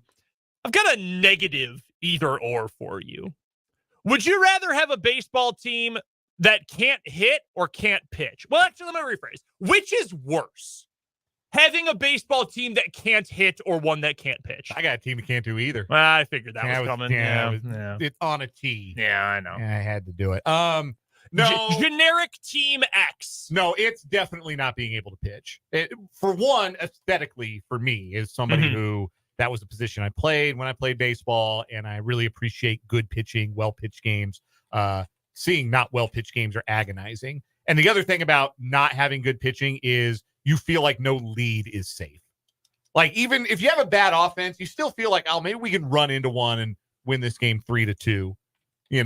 Run into a couple. But if you've got bad pitching, and I am so intimately familiar with this, no lead is big enough. You never feel comfortable that you're going to win a game. I would go with, I'd rather have the hitting, because you could just keep hitting and hitting and hitting, and you'd have a lot of runs on the board, but you're going to win some of the games. Just outscoring everybody. Yeah. I think a game that finishes 2-1 because of good pitching is far more exciting than a game that ends 8-7 because nobody can pitch and there's a ton of walks. And I'm going pitching. It is egregiously unpleasant to watch teams that just can't throw strikes, like the Royals from 2018 through 2023. It is awful to watch. I would rather watch great pitching and just try to overpower other teams to win than vice versa. Yeah, like I said, great pitching is much more aesthetically pleasing to me. I love pitchers' duels. That is pure baseball to me. It's real hoops. Bring back the dead ball era. I don't know that we want to go that far. Ty Cobb played real ball. 4 home runs, 88 steals a year. There's so many ways to take that, and I'm just going to leave it alone. I'm going to leave it alone. I mean, on the field exclusively. All right, this is an either or, but there are 4 ors here, I guess, that you can choose from. We are smack in the middle of the postseason for both the NBA and the NHL. Stay tuned for the playoff roundup coming up in about an hour and a half here on this here edition of 580 Sports Talk. Which playoff first round in the major sports is the best one? Is it the NBA first round? Is it the Stanley Cup playoff first round? Is it Major League Baseball's wild card round? Or is it super wild card weekend in the NFL? Which is best? I almost feel like for me, it's now because I changed my mind on the wild card games in baseball. I did. I was at first, no, one game. No, nah, man, it was fun. I changed my mind totally on the one game. I think I'm in on super wild card weekend being number 1 for this answer, though. I'd put baseball next. Basketball and hockey, and I'm not a hockey guy anyway, even casually really anymore after the Kyle Beach thing with the Blackhawks. It's too much. There's too many series. It is too unwieldy. Like they're on different networks. It's too much for me. And football is my favorite sport, which makes it easy there. But I think I would take that slightly over MLB's first round. So with football, basketball, especially, the first round is just about getting rid of the chaff. Yes. Like saying, all right, it's really only 3 good teams in each conference. Maybe there's 4 sometimes, but let's get the bums out of the way. Like everybody talking this year about the NBA. Oh man, the Western Conference is so deep. And then the top 3 seeds win a combined 12-1 in the first round. And only like 5 of those 12 were close. So it's a lot about, in basketball, getting rid of the chaff. And I think in football, it's that way too, especially now that we have the extra wild card team. Like, there have been some unpleasant super wild card weekend games the last couple of years, like Chiefs Steelers 3 years ago. That did not need to exist. Saints Bears a few years back, the first Nickelodeon game. Truly wretched. Like, yes. Seahawks 49ers 2 years ago. Did not need to happen. Baseball, I'm opposed to just on general principle. So the answer for me is hockey by default, because you do get some upsets because of the random nature of the sport and just how hockey works. That to me is the best, just kind of by default. What's your answer to that one?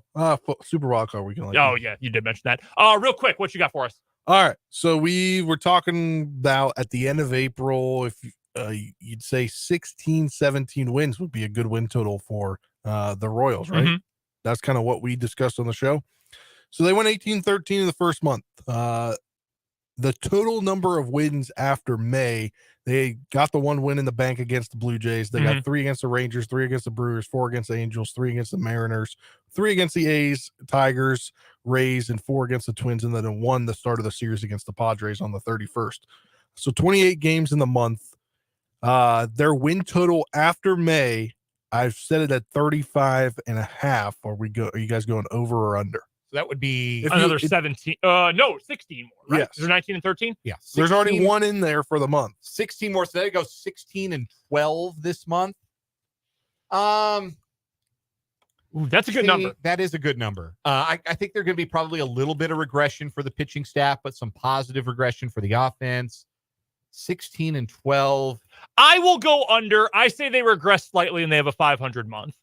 Getting the Tigers at home is nice. The A's aren't a complete pushover, though. Seattle's pitching is crazy. I'll go under. I say they finish the month at 500 for the month. Yeah, under's probably the right bet here. But a 500 month would be really good after the April that they had. Because you're still several games over 500 then. Yes. Yeah, no, that'd be a real good spot. That's a good number. That's a really good one.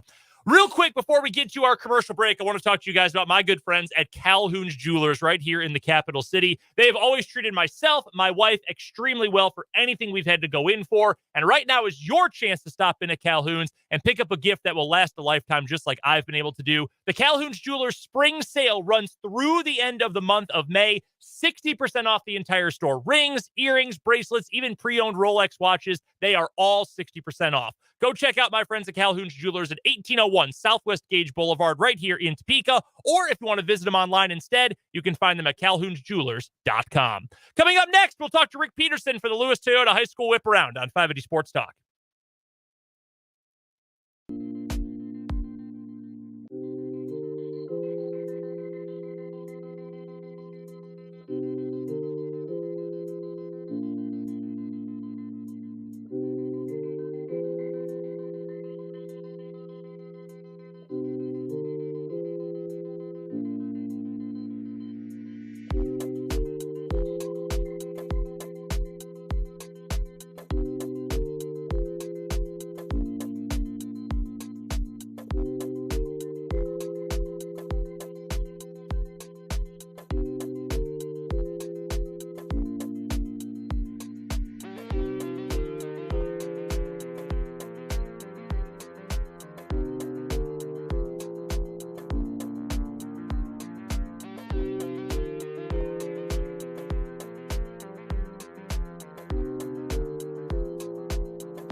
Every Thursday at this time on 580 Sports Talk, we are privileged to be joined by the great Rick Peterson of TopSports.news for the Lewis Toyota High School Whip Around. And the pups today. Yeah, and Pistol's dogs will join us on the show as well. We'll get their thoughts. Pistol covers high school sports in Shawnee County and Washburn University athletics at TopSports.news. You can follow him on Twitter at Peterson_Rick.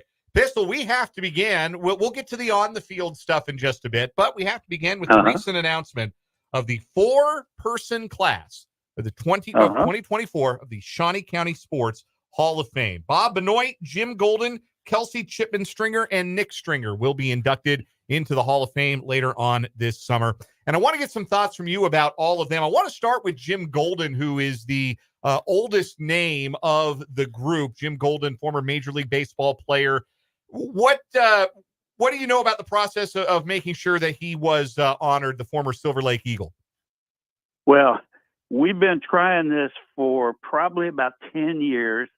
And Jim's the kind of guy that doesn't want a lot of publicity, doesn't want a lot of notoriety, and very, very unassuming. But we kept working on him, and I put Ken Darting and Mark Elliott, who both know him, are very familiar with him, on getting him to accept nominations. And we're very, very happy. He was a freaking just a legend in Silver Lake High School baseball, as you can see from the bios. I mean, he set strikeout records that probably will never be broken, and then went on and played, signed with the Phillies, played 5 years in the minors, and then had major league stints with the Dodgers, with all those great names the Dodgers had at that time, and then expansion at that time, Colt 45s of Houston. So very, very honored, very deserving, and I'm happy that he's going to accept this honor. Bob Benoit, of course, one of the great pro bowlers of all time, and is now making a outstanding impact in the coaching capacity, as he has coached high school teams to state championships. And I know it's a privilege to finally get to induct him this year, and pretty cool that he's been able to add to his resume in his coaching days here. Yeah, and the thing is, this will be, not every Hall of Fame has this, but this will be back-to-back years that we've had the PBA bowling greats going into the local Hall of Fame, and I'm very happy with that. They're Chris Barnes last year, Bob Benoit this year, both very deserving. And yeah, you can't, Bob had a great bowling career, pro bowling career. In the 90s, first PBA bowler to bowl a perfect game in a televised final, and other great accomplishments, 4-time winner, like 20 top fives, 25 top fives.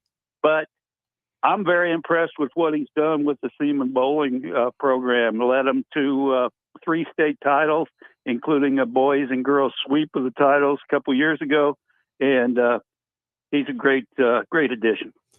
Kelsey Chipman Stringer and Nick Stringer going in together this year as well. The second married couple, I believe, to be inducted into the Shawnee County Sports Hall of Fame. That's a pretty nifty thing to be able to do with those two.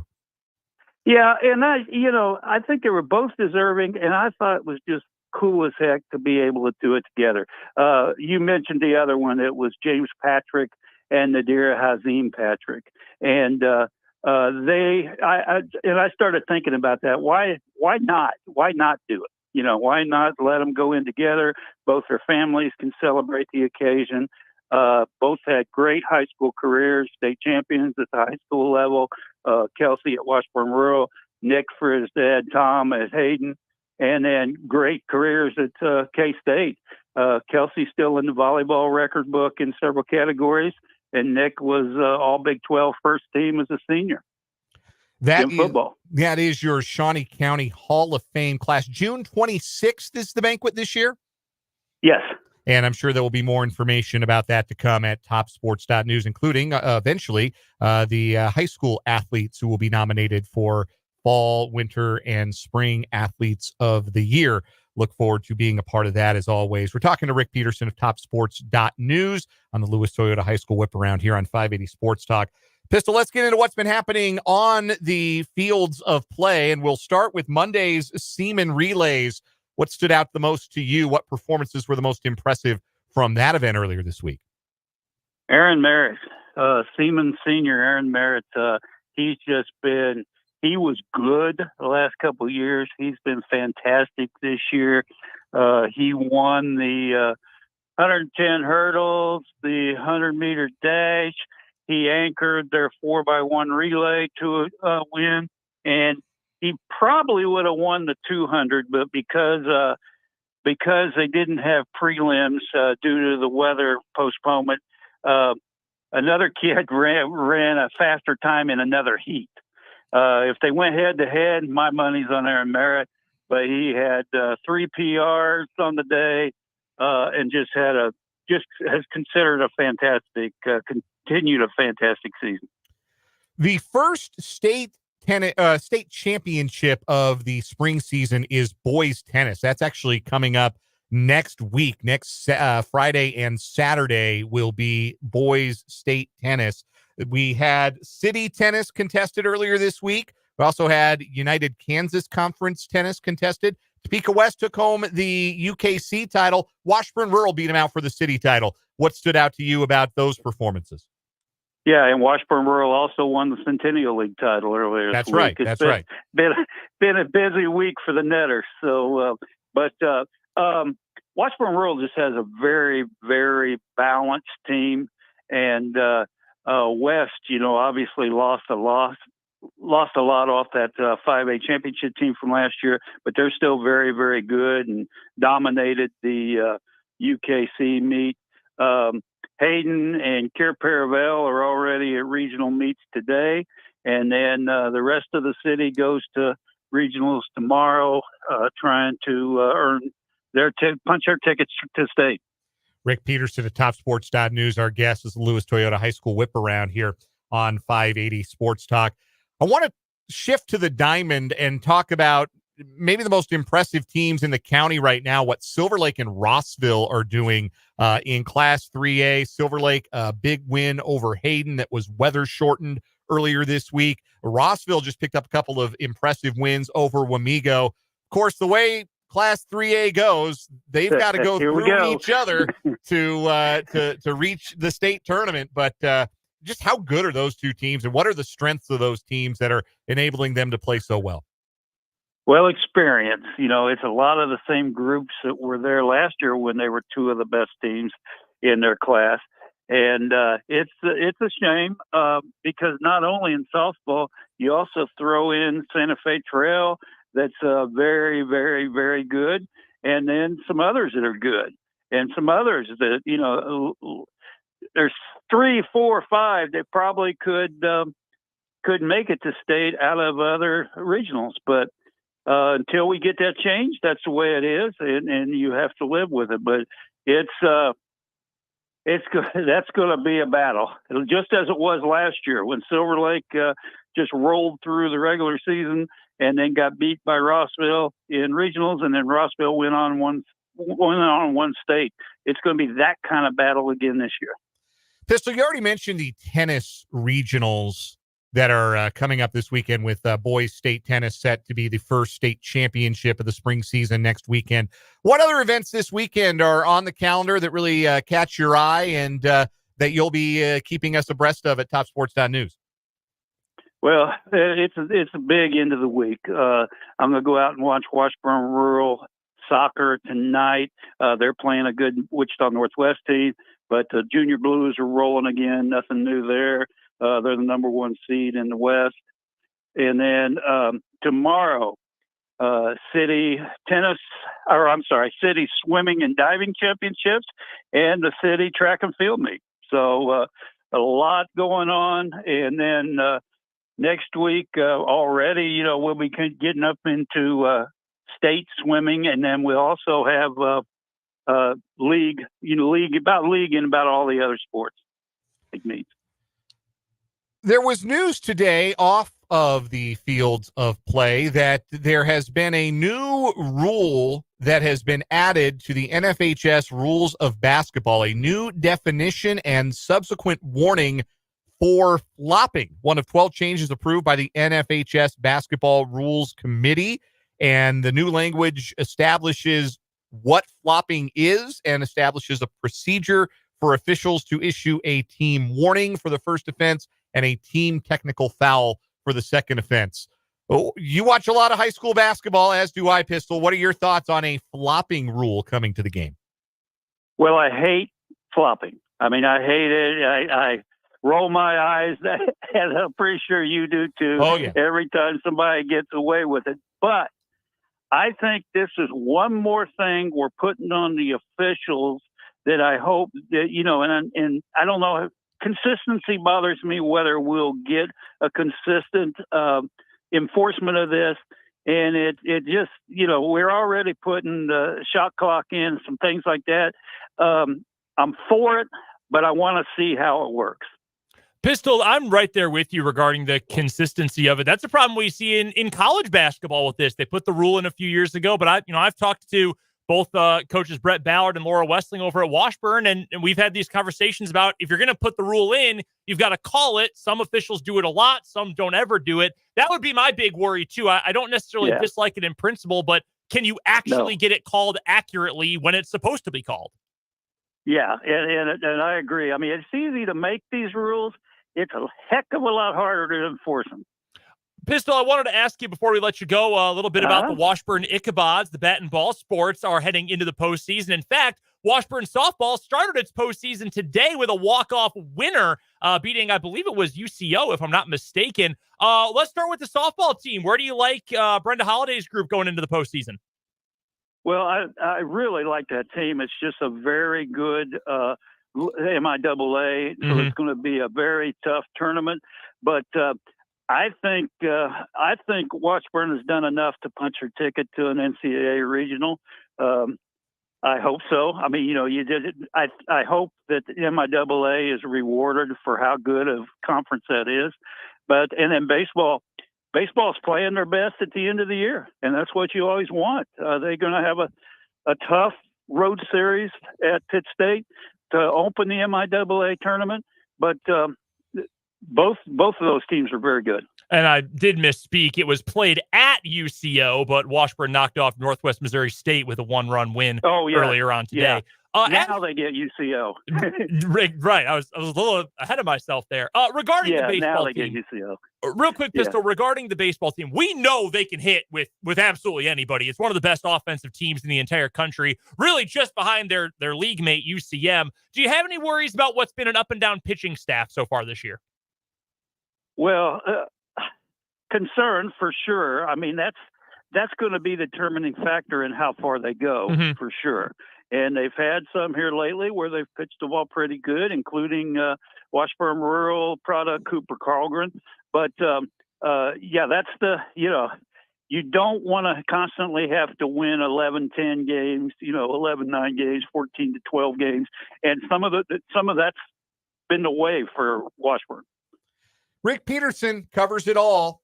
Shawnee County High School sports and Washburn University for topsports.news. And he joins us every Thursday at this time for the Lewis Toyota High School Whip Around here on 580 Sports Talk. Pistol, it's always a pleasure. We'll look forward to reading everything you write from the weekend that you cover, and we will look forward to having you on again next week. Look forward to it. Thank you. That is Rick Peterson. Also had a quick note here. This is from Vance on YouTube. Hayden baseball in action today. That game has been moved from Seneca to, they were taking on Nemaha Central. That game has been moved from Seneca to Topeka, by the way. So if you want to go check out some high school baseball, Hayden will be at home this afternoon. That game, first pitch coming up here in just a little bit. That is Rick Peterson. Always appreciate Pistol hopping on with us. He's the best. I know he loves this time of year. He always tells us spring is his favorite time to cover sports. So excited that he's in the groove. He's in the zone. We will talk some professional baseball coming up on the other side of our news break. Get to a very interesting stat on the Royals offense so far this year. We've also got What Is Wrong With You coming up. Plus, more stadium bureaucracy, this time involving our home state. All that is coming up after the national news back here on 580 Sports Talk.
It's the 4 o'clock hour of 580 Sports Talk. Brendan Dworzinski, Dan Lucero, and Spencer Dupuis joining you here on the program today. Thanks so much for hanging out with us. You're welcome to be a part of the show, whether it's on the Top City Metal Supply text line, 785-272-9429, or on the 580 Sports Talk YouTube channel as well.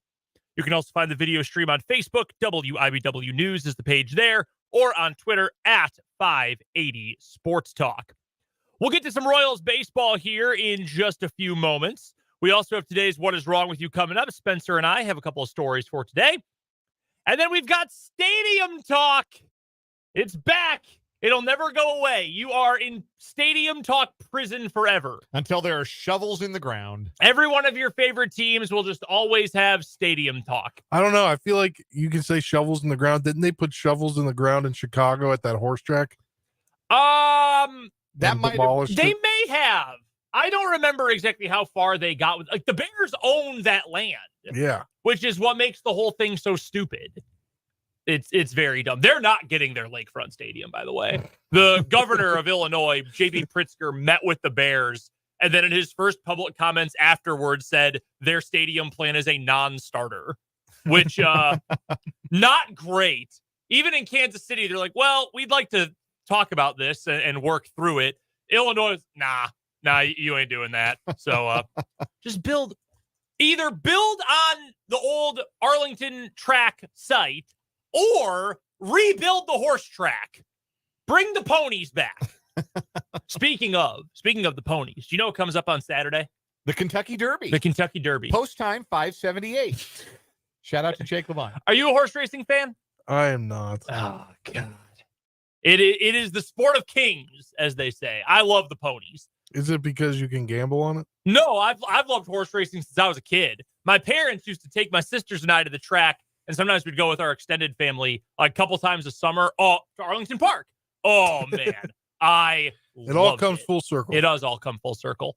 And just like the Bears, I lost a lot.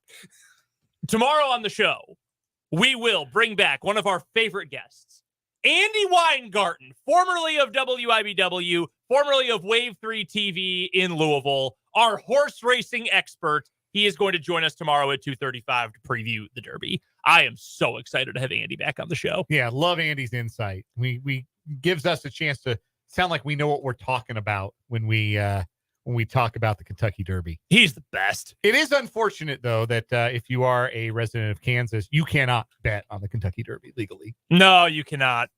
Or who owns a horse that's running in this year's Kentucky Derby? Who? Former Major League Baseball player, Jason Worth. Interesting. Bob Baffert still banned. Still banned. We'll ask Andy about that tomorrow, whether he should still be banned or not. Yeah, it's a bummer. We don't have any tracks in the state either. No. I think the closest one is in Lincoln, maybe Omaha. There's one in eastern Nebraska. What in Grand Island, I think. Oh. Grand Island's got, I think, Bonner Park in Grand Island. So let's take accounting of this then. Nebraska has horse racing, but currently no sports gambling and no weed. Kansas has sports gambling, no ponies, no weed. Missouri has weed, no ponies, no sports gambling. Why not just have all of it? Right? At least the ponies. I'm not going to smoke, so that doesn't affect me really. That's fine. Can confirm they still run the horses at Bonner Park in Grand Island. Man, Grand Island's a drive too. Yeah, even though the first thing that comes up when you do Bonner Park horse races, Bonner Park horse accident. Oh dear. I don't care to look. No, I don't need to know the details of that. What's it called? Bonner Park? Yes, FONNER. That would be, if we wanted to do 580 Sports Talk on the road, a 4-hour drive for a 4-hour show and then 4 hours back. I don't know that we can make, I don't know that the suits would be happy with us doing that. There used to be a track in, I think out in KCK, if I'm not mistaken. They just tore it down. Maybe that was a dog track. No, I think it was a horse racing track. Man, it's fun. It is a blast to go. And plus, at least at what was Arlington Park in the Chicago suburbs where I would go, they you could go right up to the finish line. You could watch them come around the final turn, run right past you. Oh, it was awesome. Loved that. My parents would allow us, I think it was like 2 or 3 races each we could put $2 down on. Oh, yeah, that ruled. Also explains a lot, if we're being frank. Yeah, I love the horses. I would love to go. It was called the Woodlands. We got a texter from the 785 on the Top City Metal Supply text line that fills in the blank there. It was already, I think, shut down by the time I moved to the state. But yeah, I think you're right. Yeah, they tore it down for good a few years back. Man, I would love to get the horses back. Which still had horse racing at one point, I know. Eureka Downs, that closed. I don't remember when they closed, but they've been closed. I don't think that, like I mentioned, I don't think Missouri has any either. There's actually a decent amount of horse racing in Nebraska, it appears, which is good. Yeah, there is a place in Lincoln Race Course. That makes plenty of sense that would be the name. Also, there is that's just simulcasting of horse racing in Omaha. But yeah, that's what I want. Get me horse racing in Kansas. That is the next thing. Governor Kelly, let's talk. Let's bring the ponies. We'll talk about the Kentucky Derby tomorrow on the show when we are joined by Andy Weingarten, again, formerly of WIBW, our horse racing expert for the Derby. That the Woodlands is now a Amazon fulfillment center. That sounds about right. Yeah. Ironically, they probably sell glue there. Anyway, let's get to Royals baseball. Dan, you saw a stat from Rainey Gisarelli of, does he still write for The Ringer? Occasionally. I know he podcasts about the Royals with some folks from Kansas City radio stations, but he had an interesting stat and kind of a bizarre stat, really, about what the Royals have been doing offensively. Truly remarkable numbers after yesterday's 6-1 victory. So we're 32 games into the season. And the Royals, with the bases empty, with nobody on base this year, are batting an even 200, right at the old Mendoza line, with a 257 on base percentage and a 332 slugging percentage. That is a 590 OPS. I'll spare you the math. A 590 OPS with the bases empty. That's not very good. No, it's terrible, actually. Like it's hideous. It's better than Hunter Renfroe's season-long number, but it's still really bad. Oof. When runners are on base, the Royals are batting 296 with a 371 on base and a 480 slugging percentage. That is an 851 OPS. So their batting average is almost 100 points higher. They are making outs 12%. They're making 12% fewer outs, and they're slugging 480 with runners on base. That is how the Royals have managed to have a top 5 offense in the American League in runs scored, while being 10th in the league in both batting average and on base percentage. Would you say right now that the Royals are a good offensive team? Because I would not. I would say... No, I wouldn't. Yeah, I would say they're an average to slightly below offensive team. I would say they're a high-ceiling offensive team. I would say they have room for improvement. Yeah. There's room for some guys who have not contributed so far this year to contribute more. Mm-hmm. I would agree with that. While the guys who are contributing at a high level are the guys you'd expect. Like the guys carrying the offense right now, they've only got 3 hitters above average in weighted runs created plus or OPS plus, whichever metric Salvi's in there, you want to use. Salvador Perez, Bobby Witt Jr., Vinny Pasquantino. Their 4th best hitter in each of those advanced categories is Nick Lofton, who does not currently play for the Kansas City Royals. Yikes. He is currently an Omaha Storm chaser. That's a bigger problem. We'll come back to that. But it's such an extreme split, and it's not uncommon. In fact, it is usually the case that teams hit better with runners on base than they do with the bases empty. Currently, going into today's action, the entire league, Major League Baseball, all 30 teams, has a 725 OPS with runners on compared to a 674 OPS with the bases empty. So that's 50-point difference, 51-point difference right there. Last year's Royals had a 25-point difference in OPS in those situations. They were 690 OPS with the bases empty, 715 with runners on. The 22 and 21 Royals were each about 20 points of OPS better with runners on. So it is not uncommon. In fact, it's the opposite for teams to hit better with runners on base. One of the reasons for this is because pitchers working out of the stretch tend to have more diminished stuff. Mm-hmm. You don't have as much maybe oomph as you do when you're working out of the windup.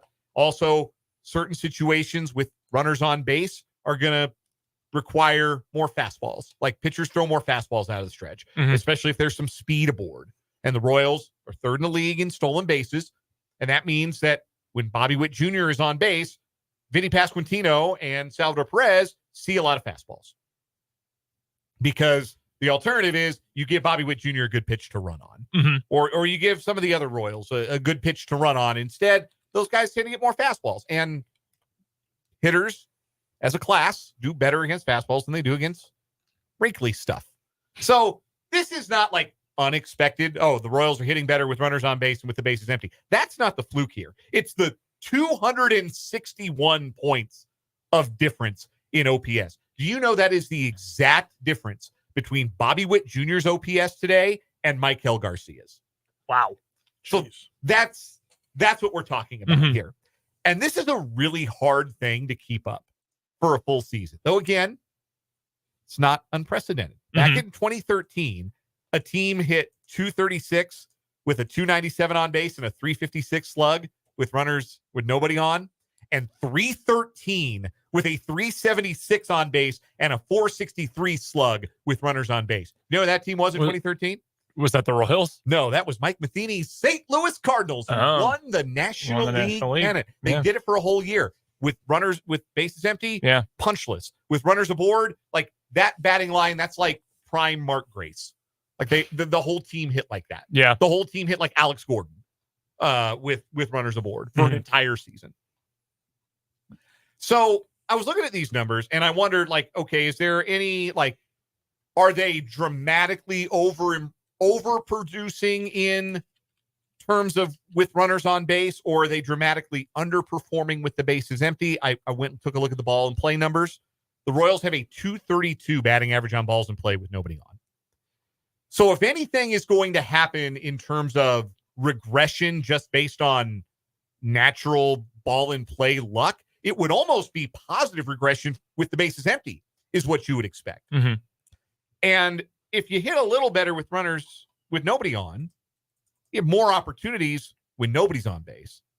Or you could be more opportunities with runners on base, so that even if you don't hit as well, you're still able to cash in similarly scoring-wise because you have more chances to do so. But I found that to be really interesting. And I also, like, Randy Gizzerli pointed it out on Twitter last night as a cause for concern. And I don't believe it to be a cause for concern. I think even if, like, the scales sort of level out and they hit better with the bases empty, but they hit worse with runners on base, like, I think that balances itself over the course of a season, and you can still get similar run production that the Royals have gotten. The broader concern is that they only have 3 hitters who have been above average to this point, that we're on May 2nd, and it's the guys you would expect to be carrying the offense that are carrying the offense, but nobody's going with them. That's a bigger problem to me. I think that's fair. I think it's strange. I can't remember. This is the reverse Ian Happ. I cannot remember seeing team statistics that look like this, but it makes sense when you break down, you're able to steal bases. The Royals are good at doing that. You're going to see more fastballs, which the Royals have done a good job of hitting so far this season. Those things all make sense. The Royals, for the record, 3rd in the American League in stolen bases. They're 31 for 36 as a team. I think overall, if this is a matter of process. Okay, we have been hitting well situationally with runners in scoring position, with runners on base. We have been good. We've got to get to that situation. We've got to get to a place where we have runners on base more often. I don't know how many more walks this team is going to draw to get into that spot, but to be able to, hit those singles and doubles, just get on base, to get some of your guys who are, below replacement level in terms of offensive production so far, to get them to just get on base. That is the next step for this Royals team, because that is going to aid the production of the guys who are already producing, your Witts, your Salvies, etc. But it's going to help other guys take a step forward too. That's interesting. It's kind of fascinating. I really do not remember, and obviously the 2013 Cardinals fit this but I don't remember any other time recently when this has been the case. It was very funny back in 2013. I distinctly remember that they can't keep getting away with this. I do remember that, I suppose. And then they won the pennant. So they got away with it all the way up until they lost to the Red Sox in 6 games that October. But something else to look at with this too is run production isn't just getting hits. It's being able to drive in runs when you get them to third base. It's being able to make contact in those situations. The Royals are second best in baseball as a team at avoiding the strikeout. Their hitters as a group strike out just 18.5% of the time. And all of that is Hunter Renfroe. No, I'm kidding. That's mean to. I'm going to pick more on Hunter Renfroe here in a little bit. But only the Houston Astros, who do not have a very good offense as it currently, or they have struggled as it stands, but they've actually, by weighted runs created plus, they have one of the best offenses in the league, actually. Only they strike out less often than the Royals do. So if you're striking out less often, you're making more contact. You're driving in that runner on third with less than 2 outs, like Michael Massey did in that inning yesterday in the 6th, where he makes contact and he hits that ground ball. Davis Schneider makes a great play to keep it on the infield and get an out of it, but that allowed Pasquantino to score that third run. So that late in the game, when Lugo gives up the dinger in the 7th, it's not a 2-1 ball game, a 1-run game. It's a 3-1 game. It's a much different set of circumstances. So what gives the Royals a chance to continue to punch above their weight in terms of scoring runs? Because that's what they've done, right? Bottom 5 or close to it in the American League in the raw numbers, batting average and on base, making outs, getting hits. They have not been good at that by any objective measure. But what they have been good at is scoring runs. They're top 5 in the American League in doing that. How do you punch above your weight doing that? Well, one, hit better in the clutch.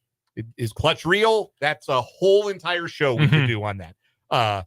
But get better batted ball luck with nobody on base. That's something that the Royals really don't have much control over, but you would expect that to level out as the season goes on.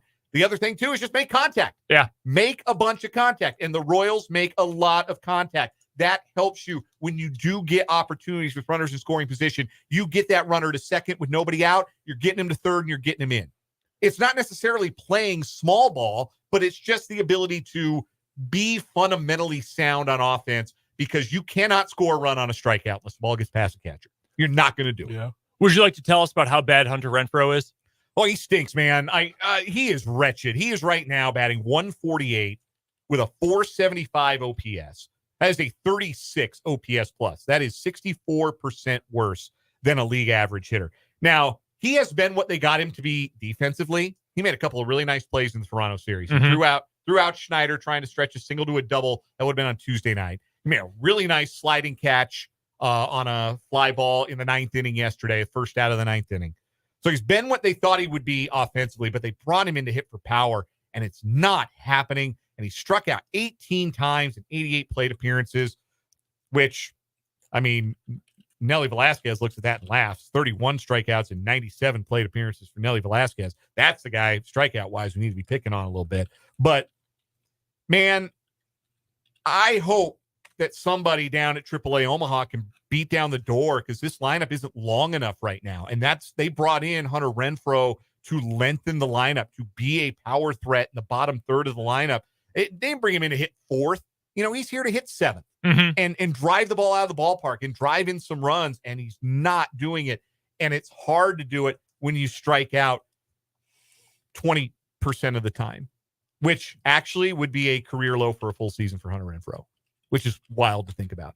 Yeah. So maybe what's happening with Renfroe could be counterproductive, because if he's making more contact, but it's not quality contact, like he's not getting hits, he's not hitting the ball over the fence, his exit velocity is a career low right now. Maybe he does need to be a little bit more choosy, and you trade a few more strikeouts for Renfroe for some louder contact. I don't care if Renfroe strikes out 22, 23%, 25, which is his career average, but he hits more home runs, I'll take that trade. The thing about Renfroe's power not being there, or any kind of slug, that's the biggest worry. Because, I mean, shoot, if you're hitting 7th and 8th, even if you're not hitting for a quality average, if at least those hits are getting you extra bases and driving in runs, you can live with that. Not comfortably, but you can live with that. Isolated power is a stat that's essentially, in layman's terms, it's your batting average when you're only counting doubles, triples, and home runs. It isolates your power. In literal sense. Yeah. 111 this year. That is by miles the worst of his career. Last year was his previous worst. He was at 183, and he bounced around between a couple different teams. It's been bad. It has been straight up awful. His weighted on base, which is a stat I really like to use, it's at the, again, worst mark of his career by almost 100 full points. He's at 218 so far this year. He's gotten kind of unlucky. The batting average on balls in play is at 164. There are a lot of guys who've had trouble. Like we've talked about Michael Garcia, that his batting average on balls in play hasn't been very good. So again, you're hoping for some positive regression in that department because it is very rare for players to carry.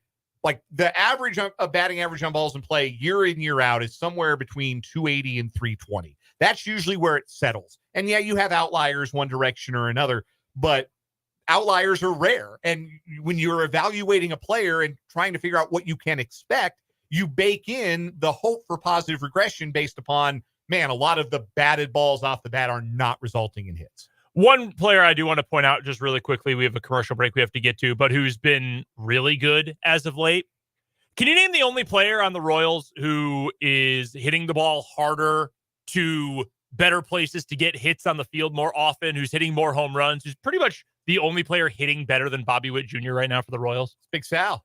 Salvador Perez is murdering the baseball. And he's probably been a little fortunate with his batting average on balls in play, sitting at 356 right now, which is only matched by his COVID year numbers when he hit 375 there in a grand total of 37 games.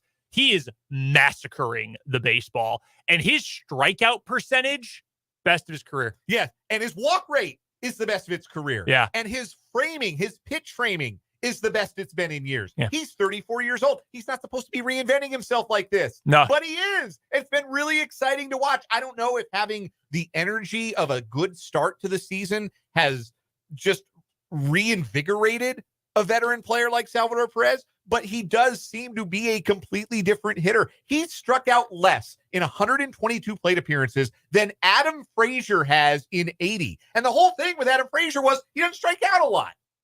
And now Salvador Perez isn't striking out a lot. That's awesome. Really, really, really good. He's also second on the team in walks.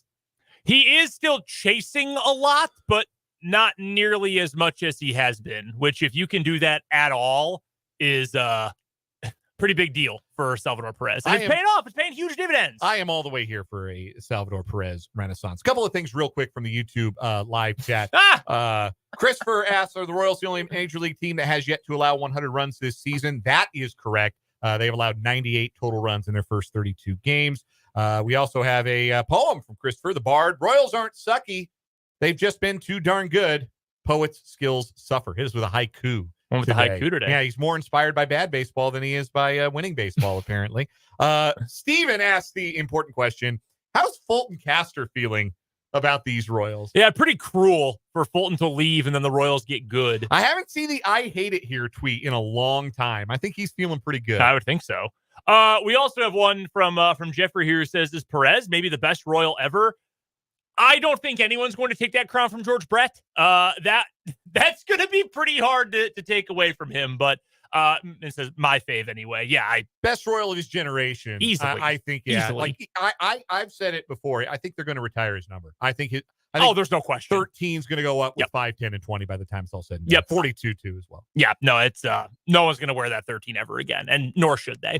Coming up next here on 580 Sports Talk, we've got today's What Is Wrong With You, and then we'll talk some stadium news on the Kansas side of the border. That's coming up on 580 Sports Talk.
What is wrong with you time here on 580 Sports Talk? It is our first What is Wrong with You for the month of May. We just had an abbreviated show yesterday. So we've got two stories going head to head today to lead off the month. Spencer, why don't you go first? All right. This isn't the first time that this promotion has caused a ruckus at major league stadiums. A Mets fan was removed from $1 hot dog night after fans throw wieners at him in a wild scene. That's the headline per the New York Post. Why waste the hot dog? I did see that they had their best attendance of the year. Make concessions cheap. I will go to your games more often. Yeah. People love cheap concessions. Fact. All right, continue, Spencer. Apparently, this fan did a little too much hot dogging. One indulging Mets fan was removed from his field-level seating during Tuesday's $1 hot dog night, seemingly because fans started throwing hot dogs his way. It made its rounds on Twitter, and one person posted, "So this guy is all about the $1 hot dog night. Totally embraced it." Fan account at the 7 line posted Wednesday morning. The story goes, in the 9th inning, everyone started throwing their extra hot dogs at him. Cops had to toss him so everyone else would stop. He wasn't thrown out for having a good time and apparently left without incident. Another fan posted, "It's a bad day to be a glizzy." So he had a shirt on that said that. There's a picture of him on the 7 line coming home from Citi Field. And it is obviously homemade. It says "bad day to be a glizzy." That's a slang term for a hot dog, in case you're unaware. Looked like he had a running tally going. Dogs and beers. Looks like beers was winning 10-9. I'm going to be honest with you. The what is wrong with you here is security. That dude's having a fun time. It's not his fault people are throwing him hot dogs. Right. They don't have to do it. Had to get the hot dog man out of there to calm the crowd. Man, yeah, good for fans this guy. started chanting, "Let him eat," and booed his removal while he slapped hands with some fans and waved his hands.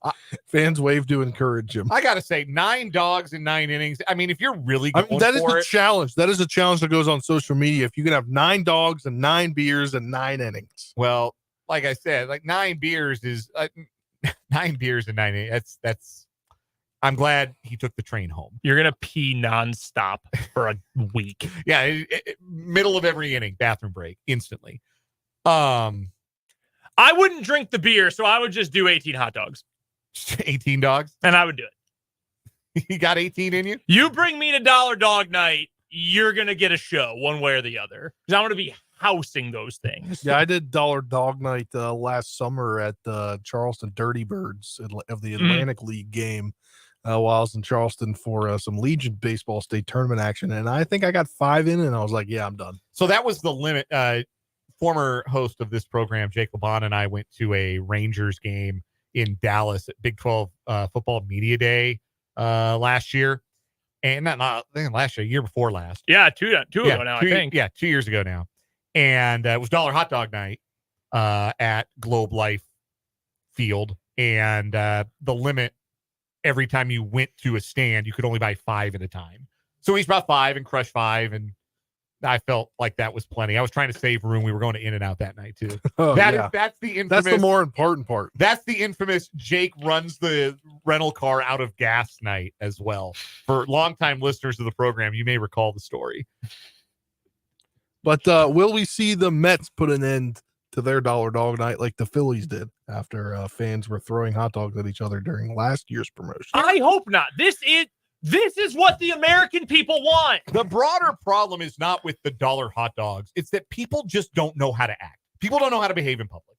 Like, don't throw, like, if you want to see this dude go for the record and you want him, man, I got an extra dog. I want to see this guy like set a record. I want to see him go, what's his name? Joey Chestnut on some dogs here in the 9th inning. I don't know what the score of the game was. Maybe that was the only entertainment left. Maybe the Mets were down by 7 runs. I don't know. I don't care. Go and give him the hot dog. Don't throw it at him, because then you do it and the next person's going to do it. And then it's raining hot dogs and you're not going to be an accurate thrower. There's a reason you're in the stands and not on the field. So you're going to brain some 78-year-old woman who showed up with her transistor radio and her scorecard. Been going to every Mets game since 1973. And now you got a big problem. Learn how to act in public. I'm begging you. They apparently the broadcaster Steve Gelbs dressed up in a hot dog costume. They also had a live counter on the scoreboard showing how many hot dogs they had sold. I blame the people for throwing the dogs at him. I have no problem with our hot dog guy. The free hot dog guy. Let him eat. I would have joined in on that chant.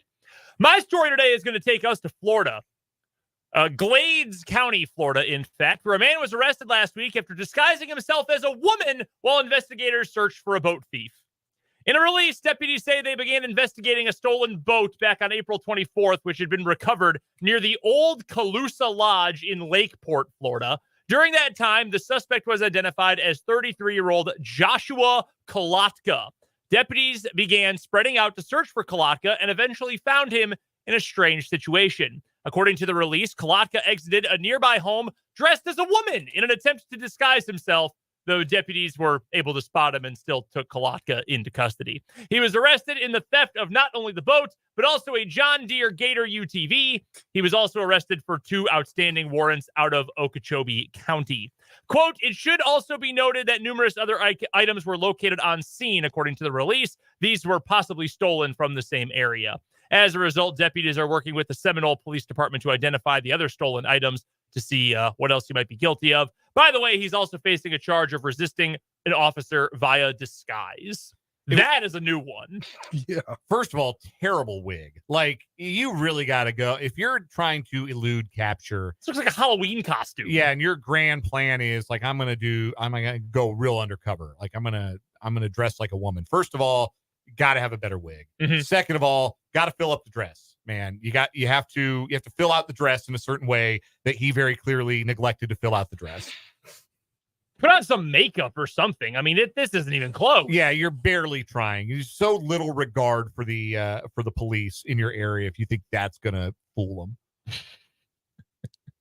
them. I think this story is very funny. All right, who we got as our winner today?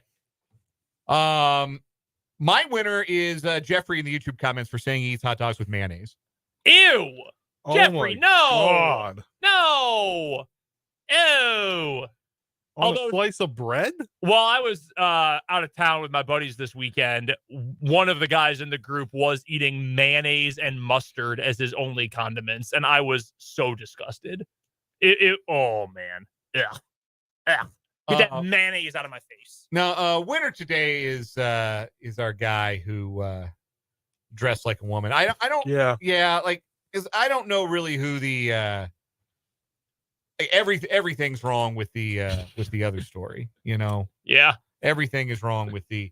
We're gonna see if we can get a picture up in the StreamYard real fast to let the people know what we're talking about here. But it was just not a very good disguise. Is the bottom line here.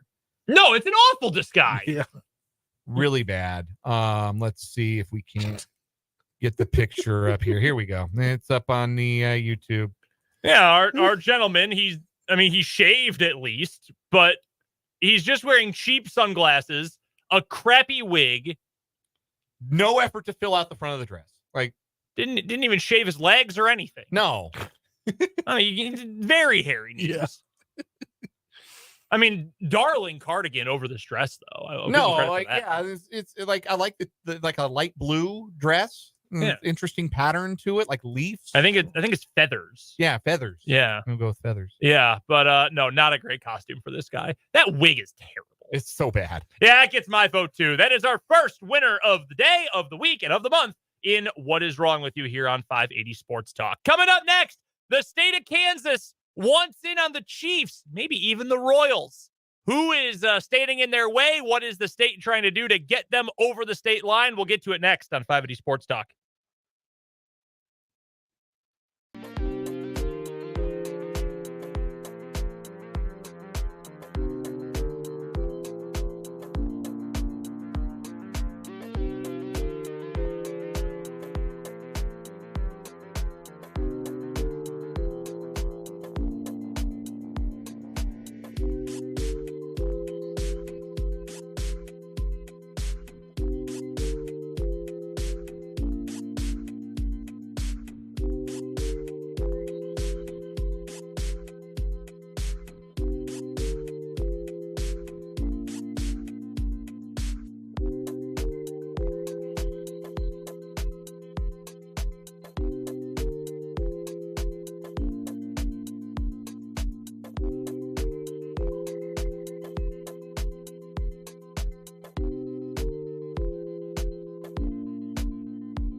Are you guys ready for more battles over stadiums?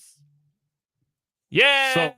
Yay. So the state of Kansas wants the Chiefs. They have made that very clear. There's been plenty of reporting over the last couple of days about star bonds and other various things, various ways to fund a new stadium.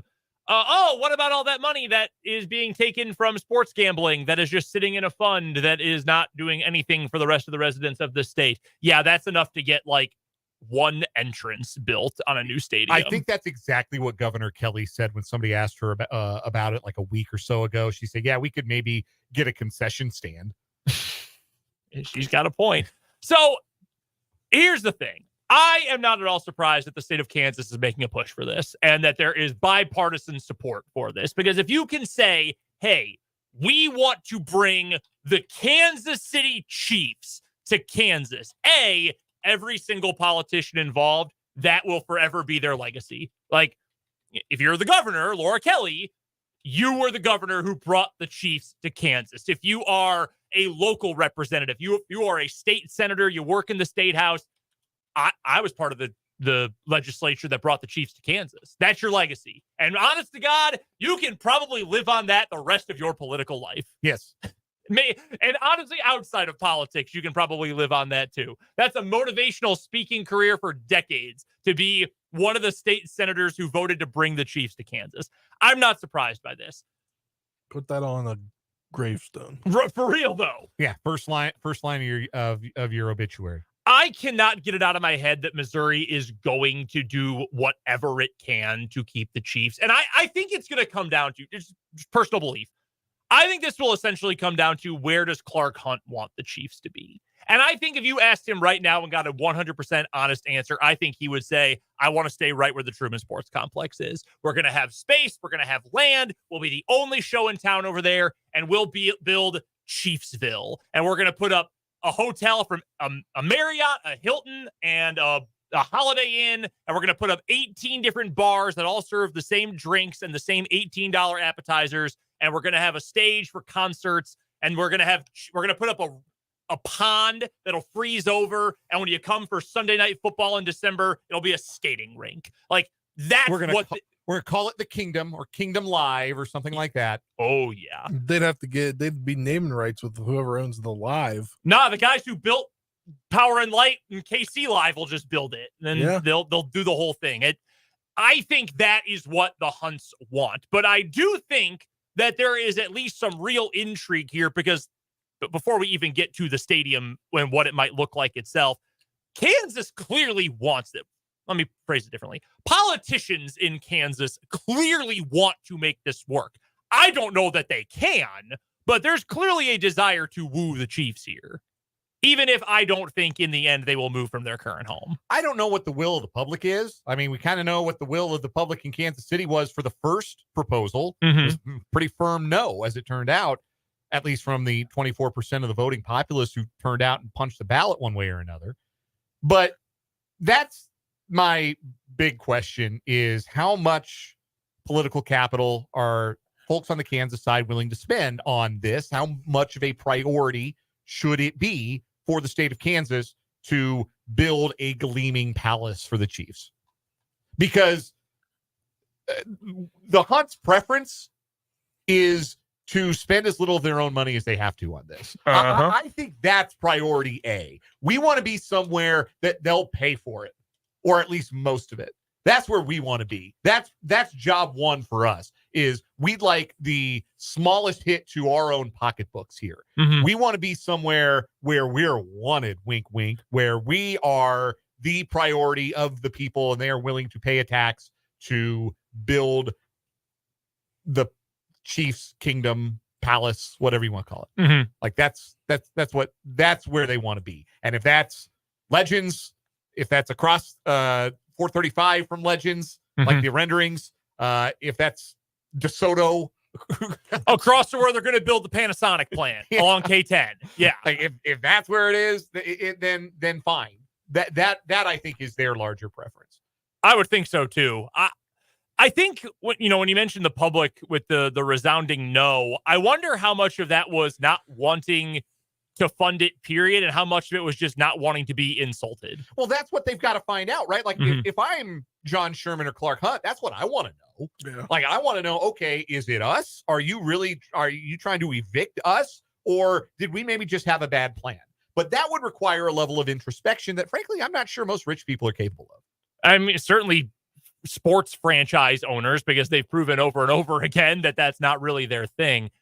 I don't care, really, to be honest with you. It'd be nice to be able to drive 30 minutes shorter to a Chiefs game or a Royals game for that matter. Shoot, I'd rather the Royals move across the border. I'm probably going to a game at the K more often than I'm going to a game at Arrowhead. 81 home dates compared to 8? Yeah. 8 or 9? Yeah. That'd probably be my preference, honestly. As for the stadium itself, renderings have been unveiled by the state of Kansas. Yes, and this has been widely reported, but just to clarify, the Chiefs have nothing to do with these renderings. Nothing. This is not the Chiefs' idea. This is some architect's idea. Yes, an unnamed developer who the state of Kansas and the people trying to put this plan together they've come up with this idea of, if you moved to Johnson County or Wyandotte County, here's what this would look like. And it looks like every other stadium that's been built in the last 10 years. Yes, it looks like a Legion Field.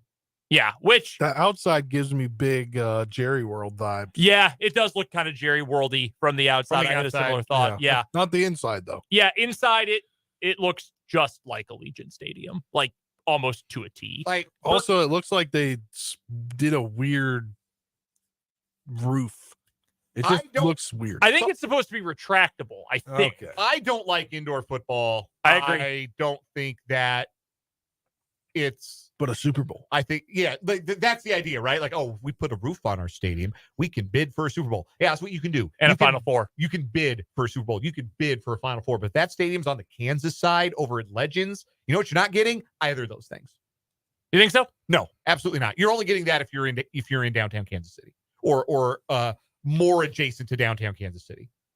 Is that a location thing or a size of the city thing to you? A and B, honestly. Like, I mean, they hosted the Super Bowl in Santa Clara. They did. Outdoor stadium in good weather. That's true. Yeah, that totally fair point. And larger population base coming up from the Bay than are going to come from greater Kansas City. I will say this, and I don't mean to insult I'm not trying to hurt anyone's feelings by saying this. If you build this big, lifeless, very corporate stadium in Johnson County, you are going to invite a very specific clientele that I don't know that, I don't know that that's the goal of who you want to invite. You're gonna lose the magic of Arrowhead. Yes, that is what you're going to 100%. We had a texter from the 785 on the Top City Mail Supply text line point that out, that as a season ticket member, they write, part of me hopes they stay put. A new stadium will probably mean personal seat licenses. And when you get to personal definitely will. Yes, when you get to personal seat licenses, you are pricing out the average fan. And if you are the average fan, you're already being priced out. Yeah, that's already beginning to happen at Arrowhead Stadium, sure. But Arrowhead Stadium feels like one of the last great home field advantage crowds in the NFL. I think there's only... I guess slightly different topic, but you talk about the cathedrals of baseball. Mm-hmm. There are some indoor arenas for basketball, few of them, but a couple. Going to Madison Square Garden is an event, right? Chicago Stadium, once upon a time, which has since been replaced, obviously. There are 2 of those in the NFL. There are 2, and the Chiefs have one of them. Yeah. It is Arrowhead and it is Lambeau. No, I agree. Those are the only ones. 100%. You want to give that up? I mean, Clark Hunt has said, I want us to play outdoors, which has some weight to it. Then again, owners say a lot of things. David Tepper was not clear that he was going to screw over the city of Rock Hill, South Carolina. He did it anyway. They say a lot of things. Again, I do not think the Chiefs are going to move across the border. I think they are going to stay right where they are at the Truman Sports Complex, and they're going to build things up on what will eventually be the former Kauffman Stadium.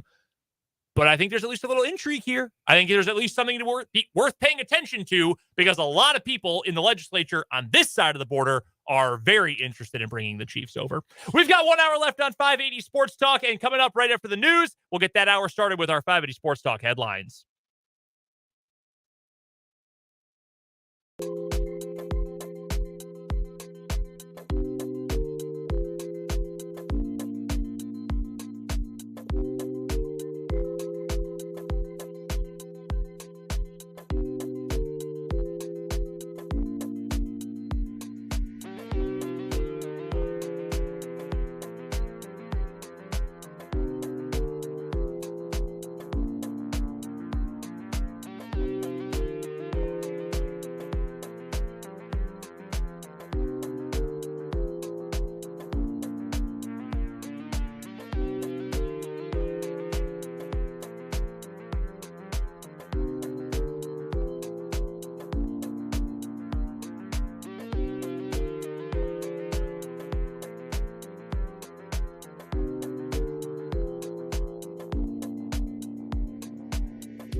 now. It's the final hour of 580 Sports Talk on 580 WIBW, FM 104.9, online at 580WIBW.com, and, of course, on YouTube at 580 Sports Talk. I'm Brendan Dworzynski, along with Dan Lucero and Spencer Dupuis. We're here with you until 6 o'clock today. No Royals baseball coming up tonight. The Y'alls will take on the Texas Rangers coming up tomorrow. First of a 3-game set at Kauffman Stadium. Have some tickets to give away a little bit later on in this segment, in fact. So be listening and be near your phone for a chance to win a pair or a family 4-pack. You know what? Screw a pair. Family 4-pack of tickets. Look at you. Yeah. Being Wow. generous. That's damn right I'm generous. Coming right out of the paycheck. Yeah. My own money. I'm using the old Visa. Get them taken care of. Family 4-pack. We'll give those away at the end of this segment, so be listening. We'll have some Royals tickets for you. We'll take your texts throughout the final hour of the show. 785-272-9429 is the Top City Metal Supply text line number. And, of course, the comment section is open on YouTube as well. Again, just go to youtube.com, search 580 Sports Talk. Let's get going with our 580 Sports Talk headlines for the day. My first one for today, guys, I found this to be somewhat interesting. A piece from Ross Dellinger over at Yahoo Sports, a tweet initially anyway, and then a full quote. He spoke with Nick Carparelli, who is the head of bowl season. He's the director of bowl season, which, if you've never heard that name before, that's literally just the organization that puts on the bowl games for college football. They have their own website with a schedule like they're a real college and everything. So this is what Ross Dellinger put out yesterday, late afternoon. Nick Carparelli told Yahoo Sports in Phoenix that he expects NIL to soon come, quote, in-house, and for athletes to sign binding compensation contracts with schools that will require them to play in bowls and CFP games, eliminating or greatly reducing opt-outs. He goes on to say this in full. I had a meeting recently with Charlie Baker, and we discussed that. On the national level, what needs to happen for everybody is collectives need to be brought in-house, and universities need to manage that. I think what will come with that is we'll see agreements, much like any other employment agreement between athletes and the university now compensating them, whether it's employee or employer relationship or inducement contractors. And when we see these binding agreements with their student athletes, you're going to see student athletes that are required to play in 12 regular season games, the bowl game, and the CFP as part of their compensation, not unlike how the rest of the real world works. So a couple of thoughts here that I wanted to start with. One, of course, Nick Carparelli, the director of bowl season, is going to have ideas that align with making the bowl games more appealing. Saving bowl season. Obviously. Making sure he still has a job. Here's my first question. And honestly, this might just cover all of the other questions that I want to get to.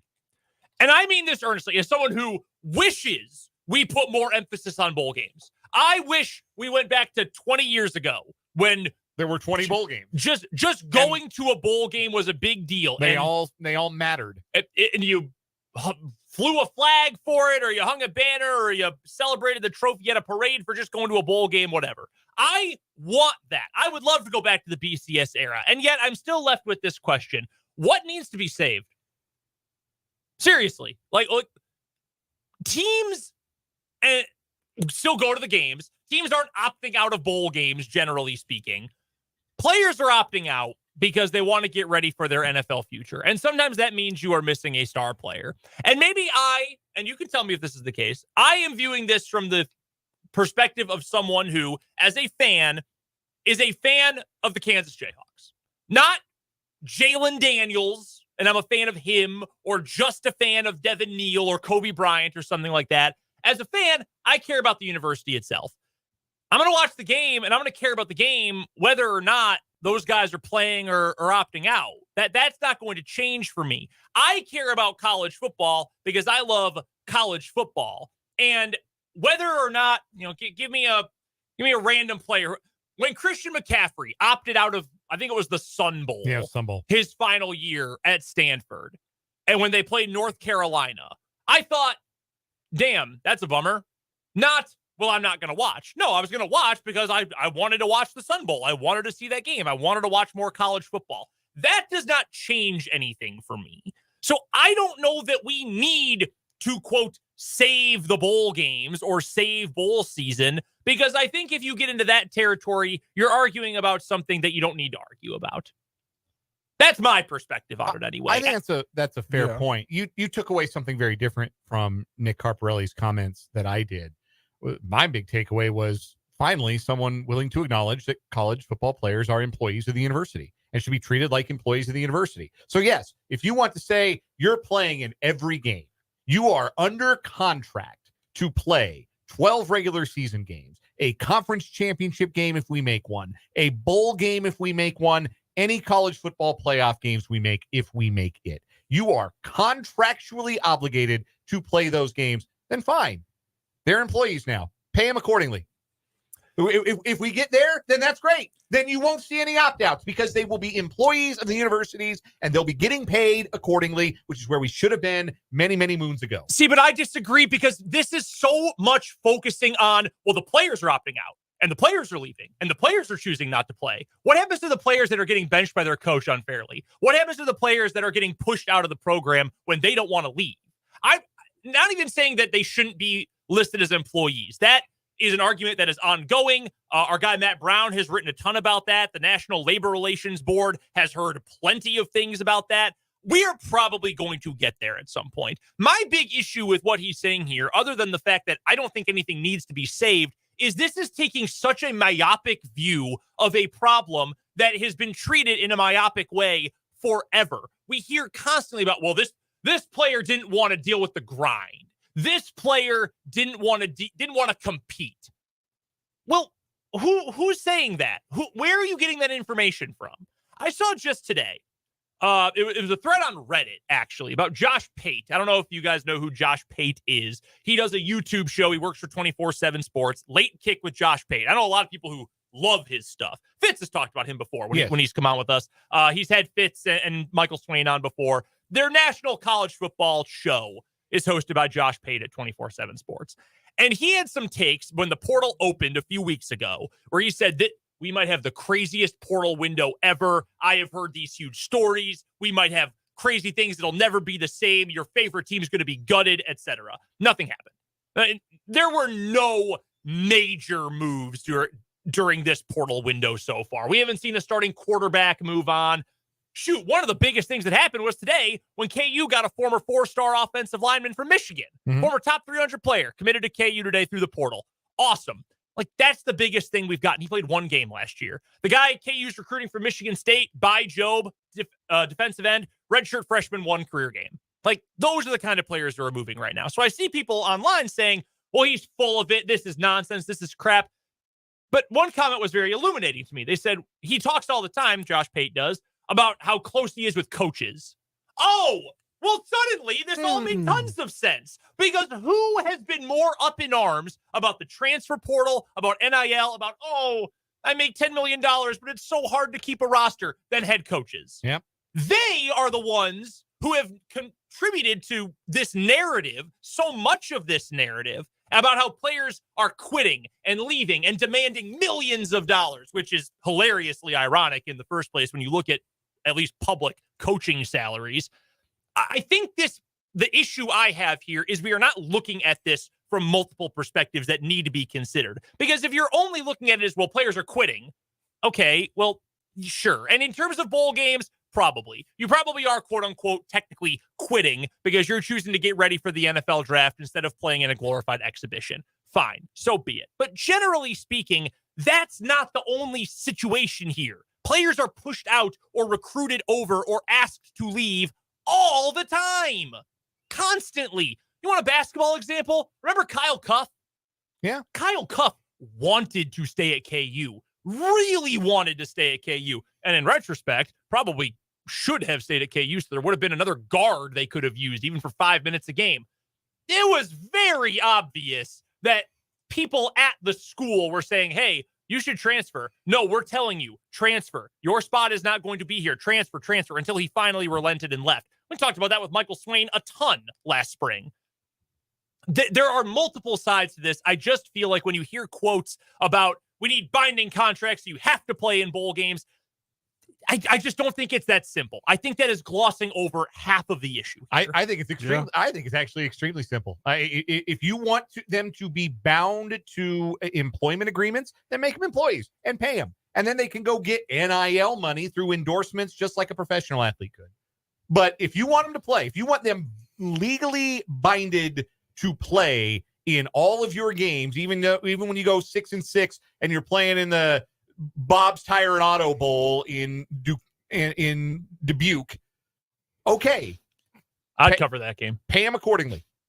Pay these guys their money. Like whatever it takes to get to a point where we're fairly compensating these athletes, I'm all for that. But we should have been there. We should have been there a long time ago. I will agree with you. It is funny that all these kind of ancillary entities, the bowl season or various other people, are now more, I mean, pay them. Because now they realize, well, that benefits us. Yes, yeah. and it's all like very funny wording about, it's agreements much like any other employment agreement. No, it's an employment agreement. They're employees of the university. They're making the university billions of dollars. Give them their cut. And if you disagree with that, the National Labor Relations Board will be talking to you, because that's kind of what they've been busy with lately. What's your first headline, Dan? First headline for me today. Let's talk transfer portal, basketball transfer portal, if we can. One player who had Kansas in his final 5 made his decision late last night. Kobe Brea, the dead-eye shooter from Dayton, has decided to take his talents to Lexington. He's going to Kentucky. You mean a 40+% three-point shooter wants to play for Mark Pope? He's going to shoot so many threes. His arms are going to fall off how many threes he shoots. Kobe Brea going to Kentucky. Kirk Kriisa is also going to Kentucky. He still has eligibility. How? How? Revolting. Kentucky fans are going to run the court to go after him. Big Blue Nation is not going to put up with that crap. No, all his grifting and 30% shooting and he stinks, hero man. ball. I can't stand Kirk Kriisa. Just seeing him play when they played Kansas State was just. Ugh. Yeah, he's been that his whole career. It is I don't like it. Also, former Villanova Wildcat TJ Bamba announced his commitment to Oregon, while Ryan Kalkbrenner is staying home. He is going to play his final year of eligibility at Creighton, which means we get a real clash of the Titans in the Big East Big 12 battle between Kalkbrenner and Hunter Dickinson. We get big meaty men slapping meat. Hell yeah. Don't tell me about your 3-pointers. Tell me about your work rate. Nah, man, bump that. Back to the basket. Basketball is back. Oh, tall men. Bill with Self elevated chests has never been happier that he's going to get Hunter Dickinson versus Ryan Kalkbrenner. He is just got to be over the moon. Like seals fighting. Just Speaking of, so we know how Bill Self, or someone with Bill Self's Twitter account, tweeted at Hunter Dickinson last week and said, "Hey, Hunter, I think the people want to know if you're coming back." And then Hunter Dickinson responded, said, "Yes, I'm coming back for my final year." Greg McDermott and Ryan Kalkbrenner did the same thing. Greg McDermott tweeted out, "Hey, Ryan, heard Bill Self and Hunter Dickinson are coming to Omaha next year. Are you going to be here with us?" And Ryan Kalkbrenner responded by tagging his fiance and said, "Cancel the honeymoon," which I found to be very funny. She responded too. She got in on the action too. I didn't even see that. I'm pretty sure she said, "All right, for this, maybe." That's pretty funny. She was a Creighton athlete, I found out yesterday. But no, that's cool. I like Creighton. I like Greg McDermott a lot, save for that one dumb comment he made a few years ago. But I like Creighton basketball. I like Greg McDermott, and I'm excited for KU to play him again this year. Omaha, there's going to be plenty of KU fans there. They're going to sell that place out. It's going to be raucous and fun. We'll get a real battle of 7-footers. It's going to be old school hoop at the Chi Health Center, or whatever the hell they call it now. I think it is a Chi Health. Very excited about that. What you got for us, Spencer? Justin Fields as a kick returner, punt returner. Yeah, this is what I was teasing earlier with Jalen Warren. Yeah. Well, if special teams coordinator for the Steelers had his way, maybe we could see that. Cam Hayward's podcast, Not Just Football, had a live recording from the Steelers draft party over the weekend. Running back Jalen Warren said Smith suggested that Fields, whom the Steelers obviously acquired via the trade with the Bears, could return kicks with the new rule change from moving returners to touch the ball. So Smith is the Steelers special teams Yes. coordinator, Danny Smith.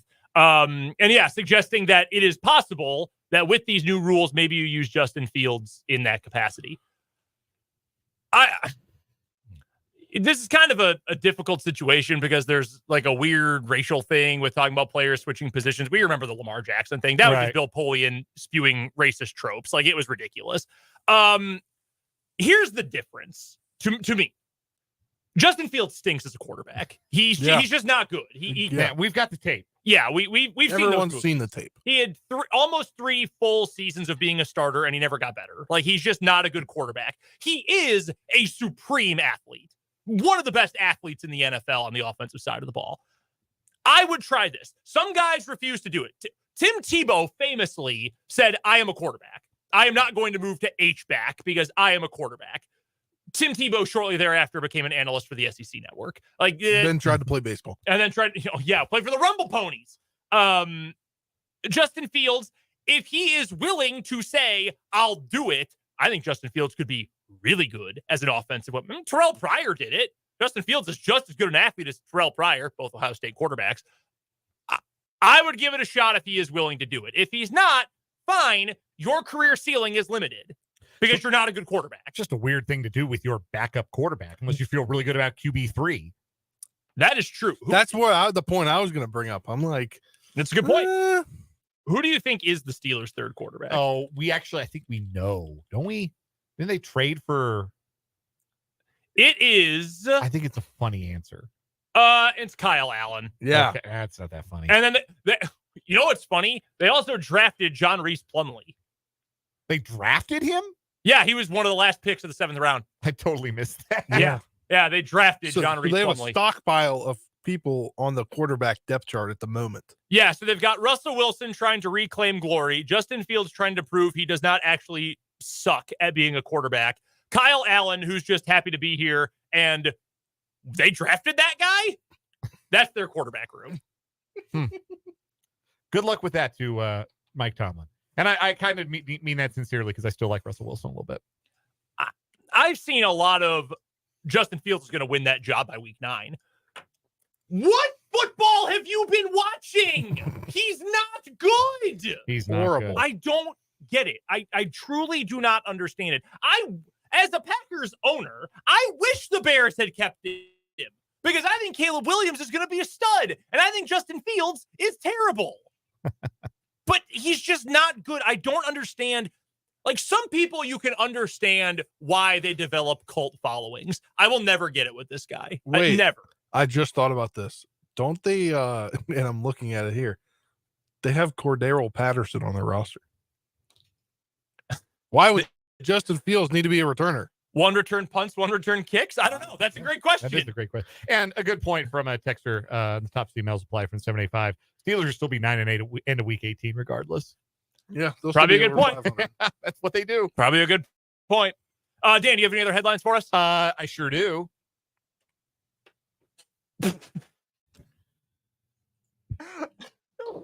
There.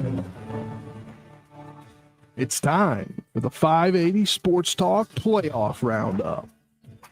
We need a hand signal or something.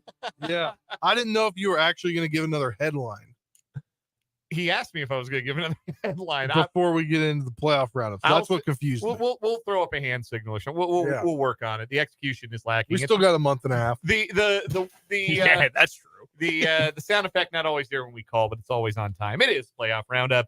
Our favorite segment within the segment of 580 Sports Talk headlines. Last night on the hardwood in the NBA playoffs, the Boston Celtics didn't mess around, blew out the Miami Heat. They've closed that series out in 5 games. The East number 1 seed is advancing even without big man Kristaps Porzingis, who is expected to miss several games with a heel injury. Out west, the Mavericks crush the Clippers. They take a 3-2 series lead back to Dallas for Game 6. Tonight, a pair of Game 6s in the Eastern Conference. The Pacers are at home trying to close out the Bucks. Giannis Antetokounmpo out, Damian Lillard in for the Bucks tonight. And the Sixers fight to stay alive at home. They're down to the Knicks 3-2. Both of those Game 6s are tonight. A 9 p.m. Eastern Time tip-off in Philadelphia tonight.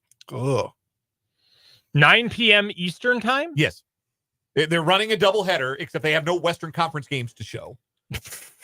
That's pretty funny. So 9 p.m. at, what do they call it? Oh my God. What is the arena called? Wells Fargo Arena. Wells Fargo. Yeah. Wells Fargo Center.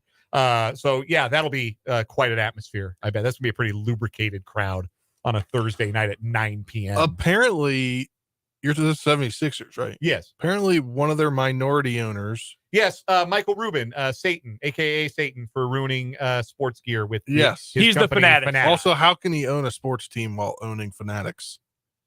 That should not be allowed. Sidebar for another time. Yeah, you're the point you're trying to get at. Yeah. He bought the remaining tickets so no opposing fans could come. They bought 2,000 tickets. There were a bunch of Knicks fans in that building for Game 4.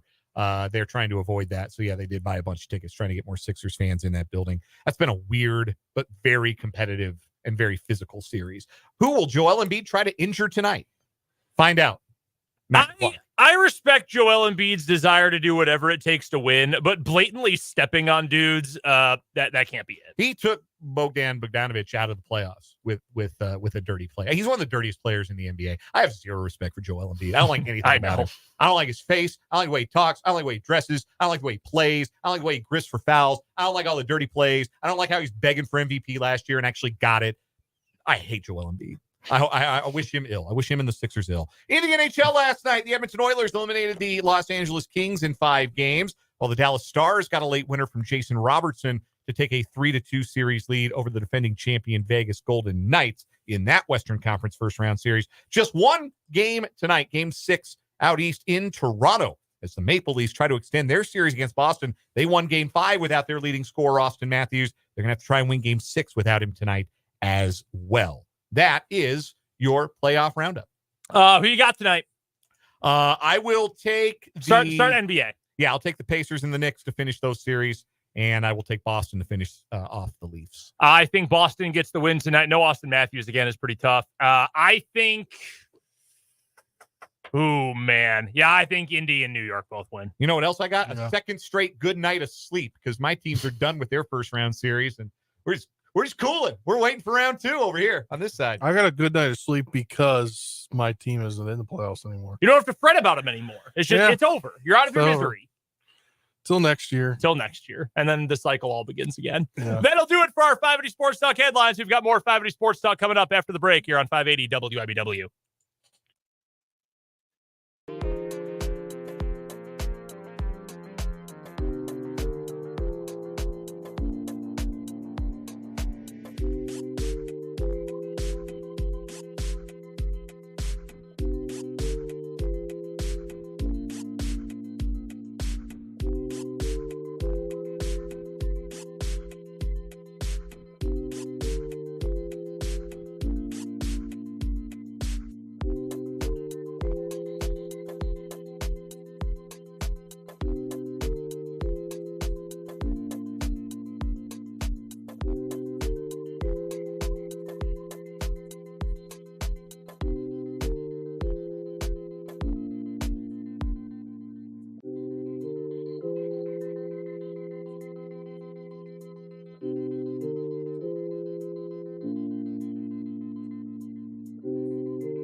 Brendan, Dan, and Spencer here with you on 580 Sports Talk. Thanks for hanging out with us today.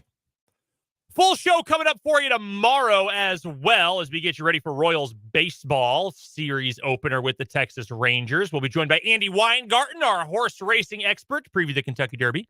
Matt Derrick will stop by, and we will talk to Tim Fitzgerald. He's going to join us tomorrow on the Fleming Place Wine and Spirits Hotline. That's all tomorrow from 2 to 6 here on 580 Sports Talk. I owe you Royals tickets. So let's take a trip to the Deep Pasquale Moore Injury Lawyers ticket window. We've got a family 4-pack of tickets for you, courtesy of our friends at Deep Pasquale Moore Injury Attorneys with their office right here in Topeka. You can find them downtown. We're going to take caller number 1.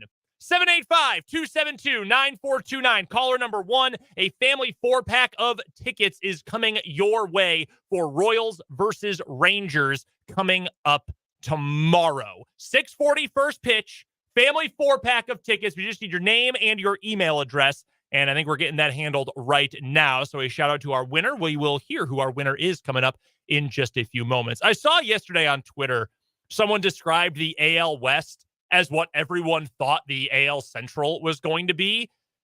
It has not been an especially good division. The Rangers have gotten a little better. They were really rough to start the year. The Mariners have not been able to take a stranglehold of that division, even with their great pitching. The Angels will just be the Angels forever. And the Astros are terrible. Well, we know about the A's. The Astros are awful right now. Just miserable. Meanwhile, 4 of the 5 teams in the AL Central have a winning record. They're the only division in baseball that can say that. Yeah, that's incredible, isn't it? That you got 4 teams. Yeah. Cleveland's got one of the best records in the league. Obviously, the Royals have the best run differential. Detroit has punched above what most people thought their weight would be. And Minnesota's red hot. 10 wins in a row now for the Twinkies coming into today. Yeah, that's been very impressive what this division has been able to do. Now, granted, it also helps to be able to beat up on the White Sox. Oh, yes. I think the White Sox have played an inordinate amount of division games so far, I believe. Now, I got to check on that real quick. I think ESPN's going to hook me up and let me know exactly if that is the case or not. But yeah, they have played a ton of their divisional opponents, and it has not gone well for them one bit. They currently have the worst record in baseball.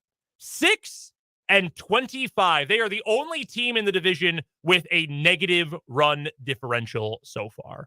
By the way, do you know who has the best run differential in baseball right now? It's the Royals.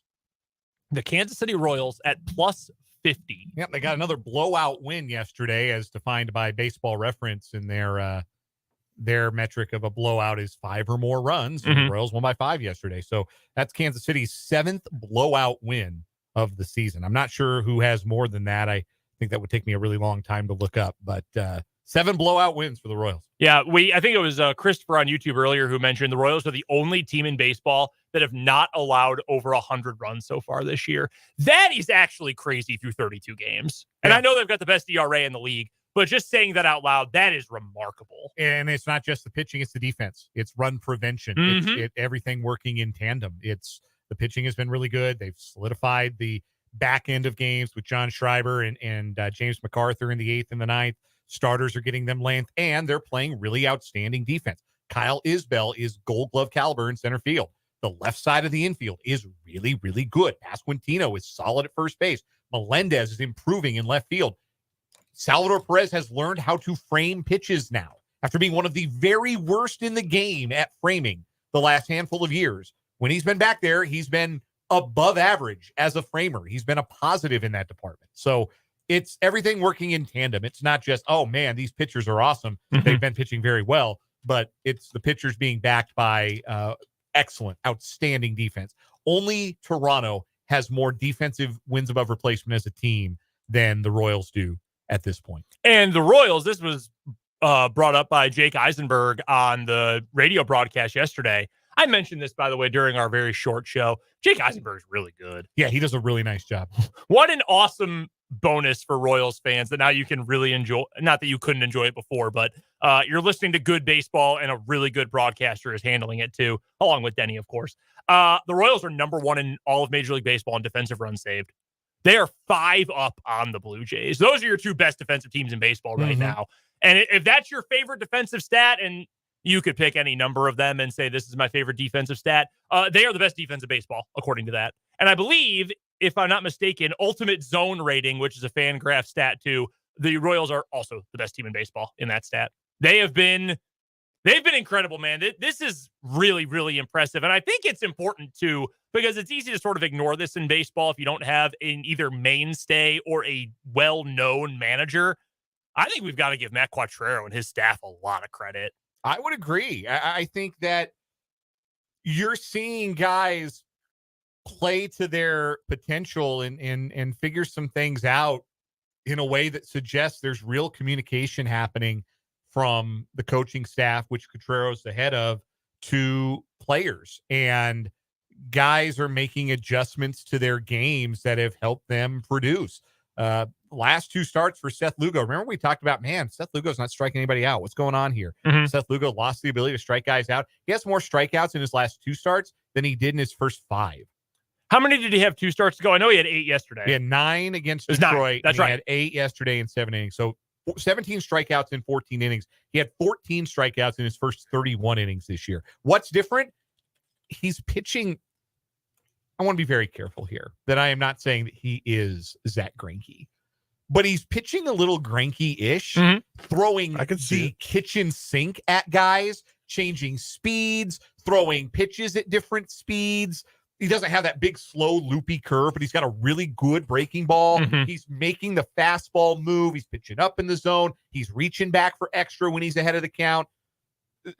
He's thrown like 8 different pitches in each of his last 2 starts. Like, it felt a little Greinke-ish from Seth Lugo. And his season strikeout rate is approaching his career average. Right now, it's sitting just under 18%. Usually, for his career, strikes out 24% of batters. You don't have that kind of drop-off in 1 year generally without some sort of physical ailment, right? Like, that's a pretty stark change. He's getting back to it. It's been impressive. I think you could maybe make an argument that Lugo has been, relative to expectation, the most impressive Royal this year. Maybe Salvi. I might put Salvi up there, but like Witt, I expected Bobby Witt to be a superstar this year. And he's playing like one. But did you expect Salvador Perez to lead the American League in RBI? Probably not. Second in batting average? 34-year-old Salvi? No, he's hitting 355. That's unbelievable. Yeah. Like, he'll cool off. Like, I don't think he'll hit 350 all year or anything like that, but that's another player who seems to have made some real adjustments as a player. And when you've got guys who are adjusting, who are giving their team what they need on a day in, day out basis, a lot of that credit should go to the manager. I agree. I give Matt Quattrero and his staff a ton of credit for what's transpired these first 32 games. Yeah, I'm really impressed. And we liked the hire when it was made. And I think last year fairly did not give much of a postseason grade, because how do you grade that roster, really? I mean, let's be realistic here. But the process with which JJ Piccolo has continued to modify this roster, the way that Quattrero and his staff have been able to get more out of guys that we didn't necessarily expect, to help Salvador Perez evolve his game and get better at 34 years old, they deserve a lot of credit. More Royals baseball coming up tomorrow. We will be sending Doug to the game. Shout out to Doug. He is the winner of a family 4-pack of tickets to Royals versus Rangers coming up at the K tomorrow. We're going to take a time out here on 580 Sports Talk. When we get back, a couple of notes on the transfer portal. That's coming up on 580 Sports Talk.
Have a note here in the YouTube feed from our guy Jay Hawker, who says he heard an interview on a different radio station where Ned Yost was a guest, and he was raving about Bobby Witt. I believe him. Said, reminded him of Chipper Jones. Interesting comparison. I don't think Chipper ever ran like Bobby Witt Jr. does. No.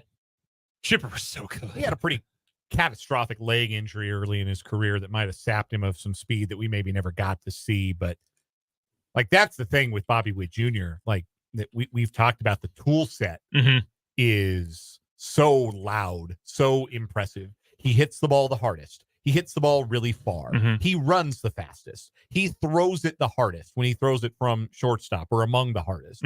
Like, just really loud and impressive tools. And when you put it all together and the tools end up in production, you've got one of the most exciting players in baseball to watch. Chipper Jones ruled. Really, really good player. Had a batting title, an MVP, 8-time All-Star, Hall of Famer. What a player. Some issues with a Hooters waitress that were maybe not always the best guy. I think that's for sure. He once had a 470 on base. Really impressive. No, he was a really, really good player. Switch hitter. Those Braves teams were incredible. Yeah.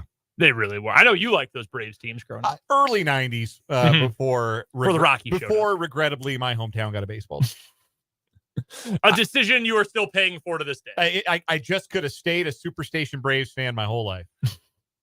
You already enjoyed Ronald Acuna Jr. You could have really enjoyed it. Yeah, he's my favorite player in baseball right now, Ronald Acuna Jr. Yeah, man. I was a big Tom Glavine guy, and then nationally, you got to show up and park Major League Baseball in our backyard. And 32 years later, I'm still waiting for it. I wanted to touch on a little transfer portal news and information here. I mentioned during headlines, KU landed a transfer portal player in football today. That is Amir Herring, who is cousins, fittingly, with KU's new quarterback recruit, Isaiah Marshall, both Michigan guys. He was a 4-star recruit a year ago, top 300 player in the country per 24/7 Sports. Went to Michigan, only played in one game, and is going to move over to KU.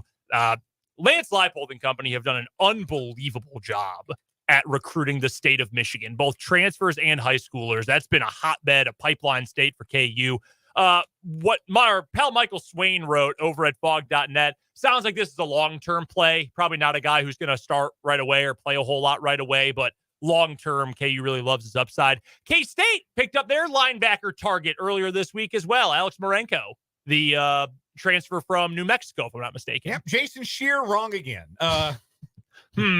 That's a little harsh. Jason Shear was right about all the Arizona to the Big 12 stuff. Yeah. He was on the leading edge of that, but his crystal ball is different sources. A little fuzzy when it comes to recruiting lately. Alex Marenko probably going to start at the mic for K-State. He's got a real good chance. A veteran, has played a lot of football, dealt with some injuries, so you hope you can keep him healthy. But as we've talked about, it's a position where Kansas State really needed to add some depth and probably needed to bring in a starting caliber veteran, and they've managed to do that with Marenko. That's a big recruiting win in the portal. Yeah, that's a big deal. And I remember we talked a couple weeks ago about why is K-State recruiting so many linebackers? Okay, well, it actually turns out they really do need a linebacker. Marenko's a good player. Arizona's a good team. They are on the way up.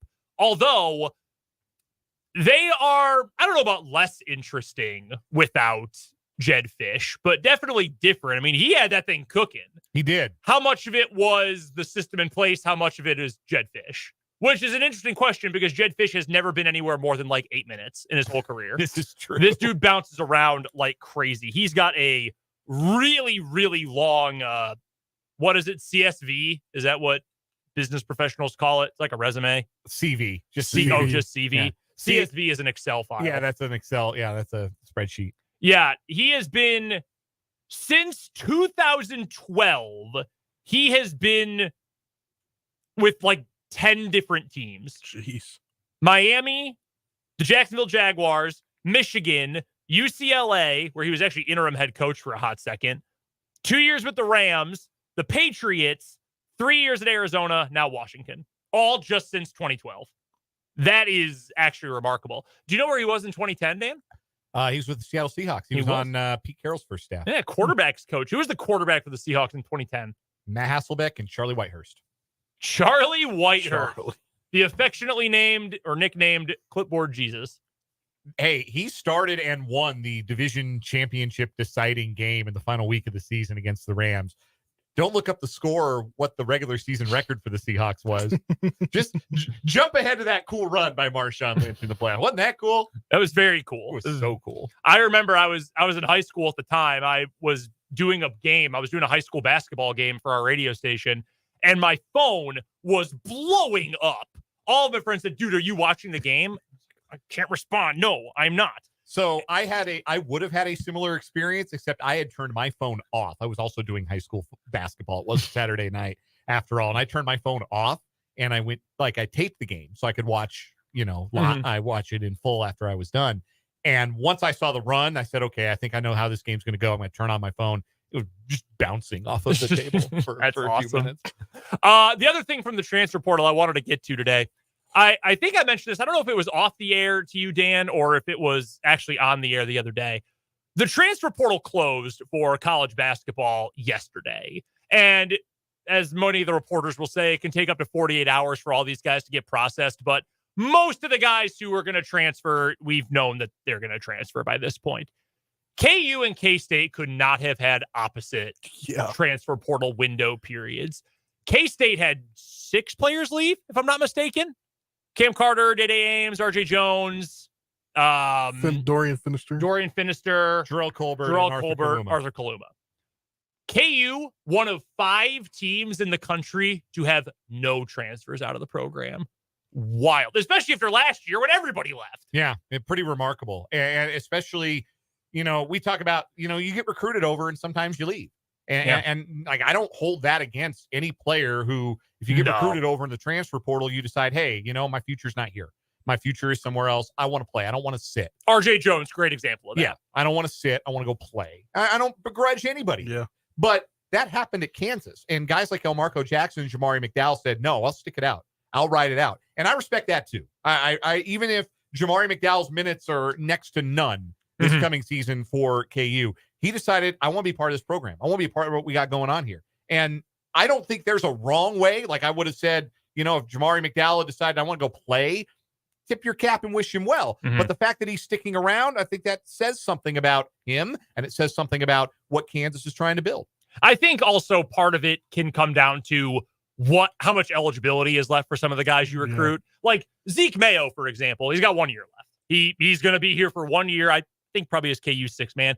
And then he's gone. And the guys you have in the starting lineup, KJ Adams, 1 more year, gone. Hunter Dickinson, 1 more year, gone. DeJuan Harris, same thing.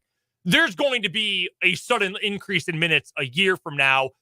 Maybe you don't stick around for that, but you can at least see more of a path. Like for RJ Jones at K-State, Brendan Housen has multiple years of eligibility playing the same position with a more proven track record. Like you can probably see the writing on the walls. You might not play a whole lot for 2 more years. Why would you sit through that? I am right there with you. I don't begrudge anyone like that. Doug McDaniel, multiple years left. Maybe you're Day Ames and you think that's going to cut into my playing time a whole bunch. They are CJ Jones from UIC, multiple years of eligibility left. That's going to make things more difficult on the perimeter. So I'm right there with you. I agree fully. You need to look out for yourself. And I think the good programs, the best programs, I can't speak to Jerome Tang. I'm sure he has done this for his guys, though. I know that Bill Self has generally said, hey, look, there's not a spot for you. We're going to do what we can to help you go somewhere else. Last year, they were, and I think he pretty much talked about this, like they did everything they could to find good spots for Bobby Pettiford, for Joseph Yesufu, for all these other guys. I know the most famous example probably is when Quentin Grimes left. That was still before free transfers, right? He was supposed to sit out a year. Bill Self, who was already in hot water with the NCAA for the FBI thing, he went to the NCAA himself and on behalf of KU and said, let him go play at Houston. Like, do not make him sit a year. It is best for everyone. Let the kid play. And they did. Good programs are going to do that. I just can't believe that none of McDowell, Clements, or Elmarco Jackson transferred. It's wild times in college basketball and football, for that matter. We'll wrap up 580 Sports Talk in just a moment after this commercial break with today's final word.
Fun show coming up for you tomorrow. Matt Derrick will join us for our Chiefs Insider. We'll have the Wildcat wrap-up with Tim Fitzgerald joining us a couple days late after no show yesterday. And Andy Weingarten, our horse racing expert, will join us to break down the Kentucky Derby. It's all coming up tomorrow from 2 until 6 right here on 580 Sports Talk. Right now, though, time for a final word. We will start today with Spencer.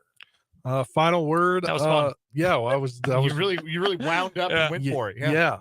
Well, want to update the people. We were talking last week. It was either this week or last week. Things that we haven't done that we needed to do. Mm-hmm. I did get my oil changed yesterday. Hey, and there we go. And they said that it didn't look like it was bad. So that's a relief. I'm glad you can now, much a relief. $110 later. I know that I'm very happy for you that you can now take your car somewhere other than just to work and back. that is a good thing. Yeah. Damn. Final word for me. Dayton Moore's magical 40 game mark is almost here. We're 8 games away from the Royals. They just won a road series. They just won a rubber game. They've got the best run differential in baseball.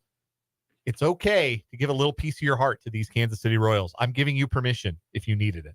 Final word for me today is I would be very surprised if Rashee Rice missed at least a half a season due to suspension. He'll get suspended. I'm not surprised by that at all. But we heard James Palmer today say the Chiefs are preparing for at least a half a year. If that is indeed the case, there are plenty of NFL caliber, depth caliber wide receivers out there on the market, from the big names like a Michael Thomas to the well-known but not star players like DJ Chark. If you've got to replace Rashee Rice for a half a season, go get one of those guys, add them to the room, make sure you just have a workable wide receiver room, because that also means fewer snaps for Kadarius Toney and for Sky Moore, which is probably better for everyone, including QB1's mental health come the end of the year. We'll be back tomorrow from 2 until 6, but until then, for Dan Lucero, for Spencer Dupuis, I'm Brendan Dworzinski. This has been 580 Sports Talk.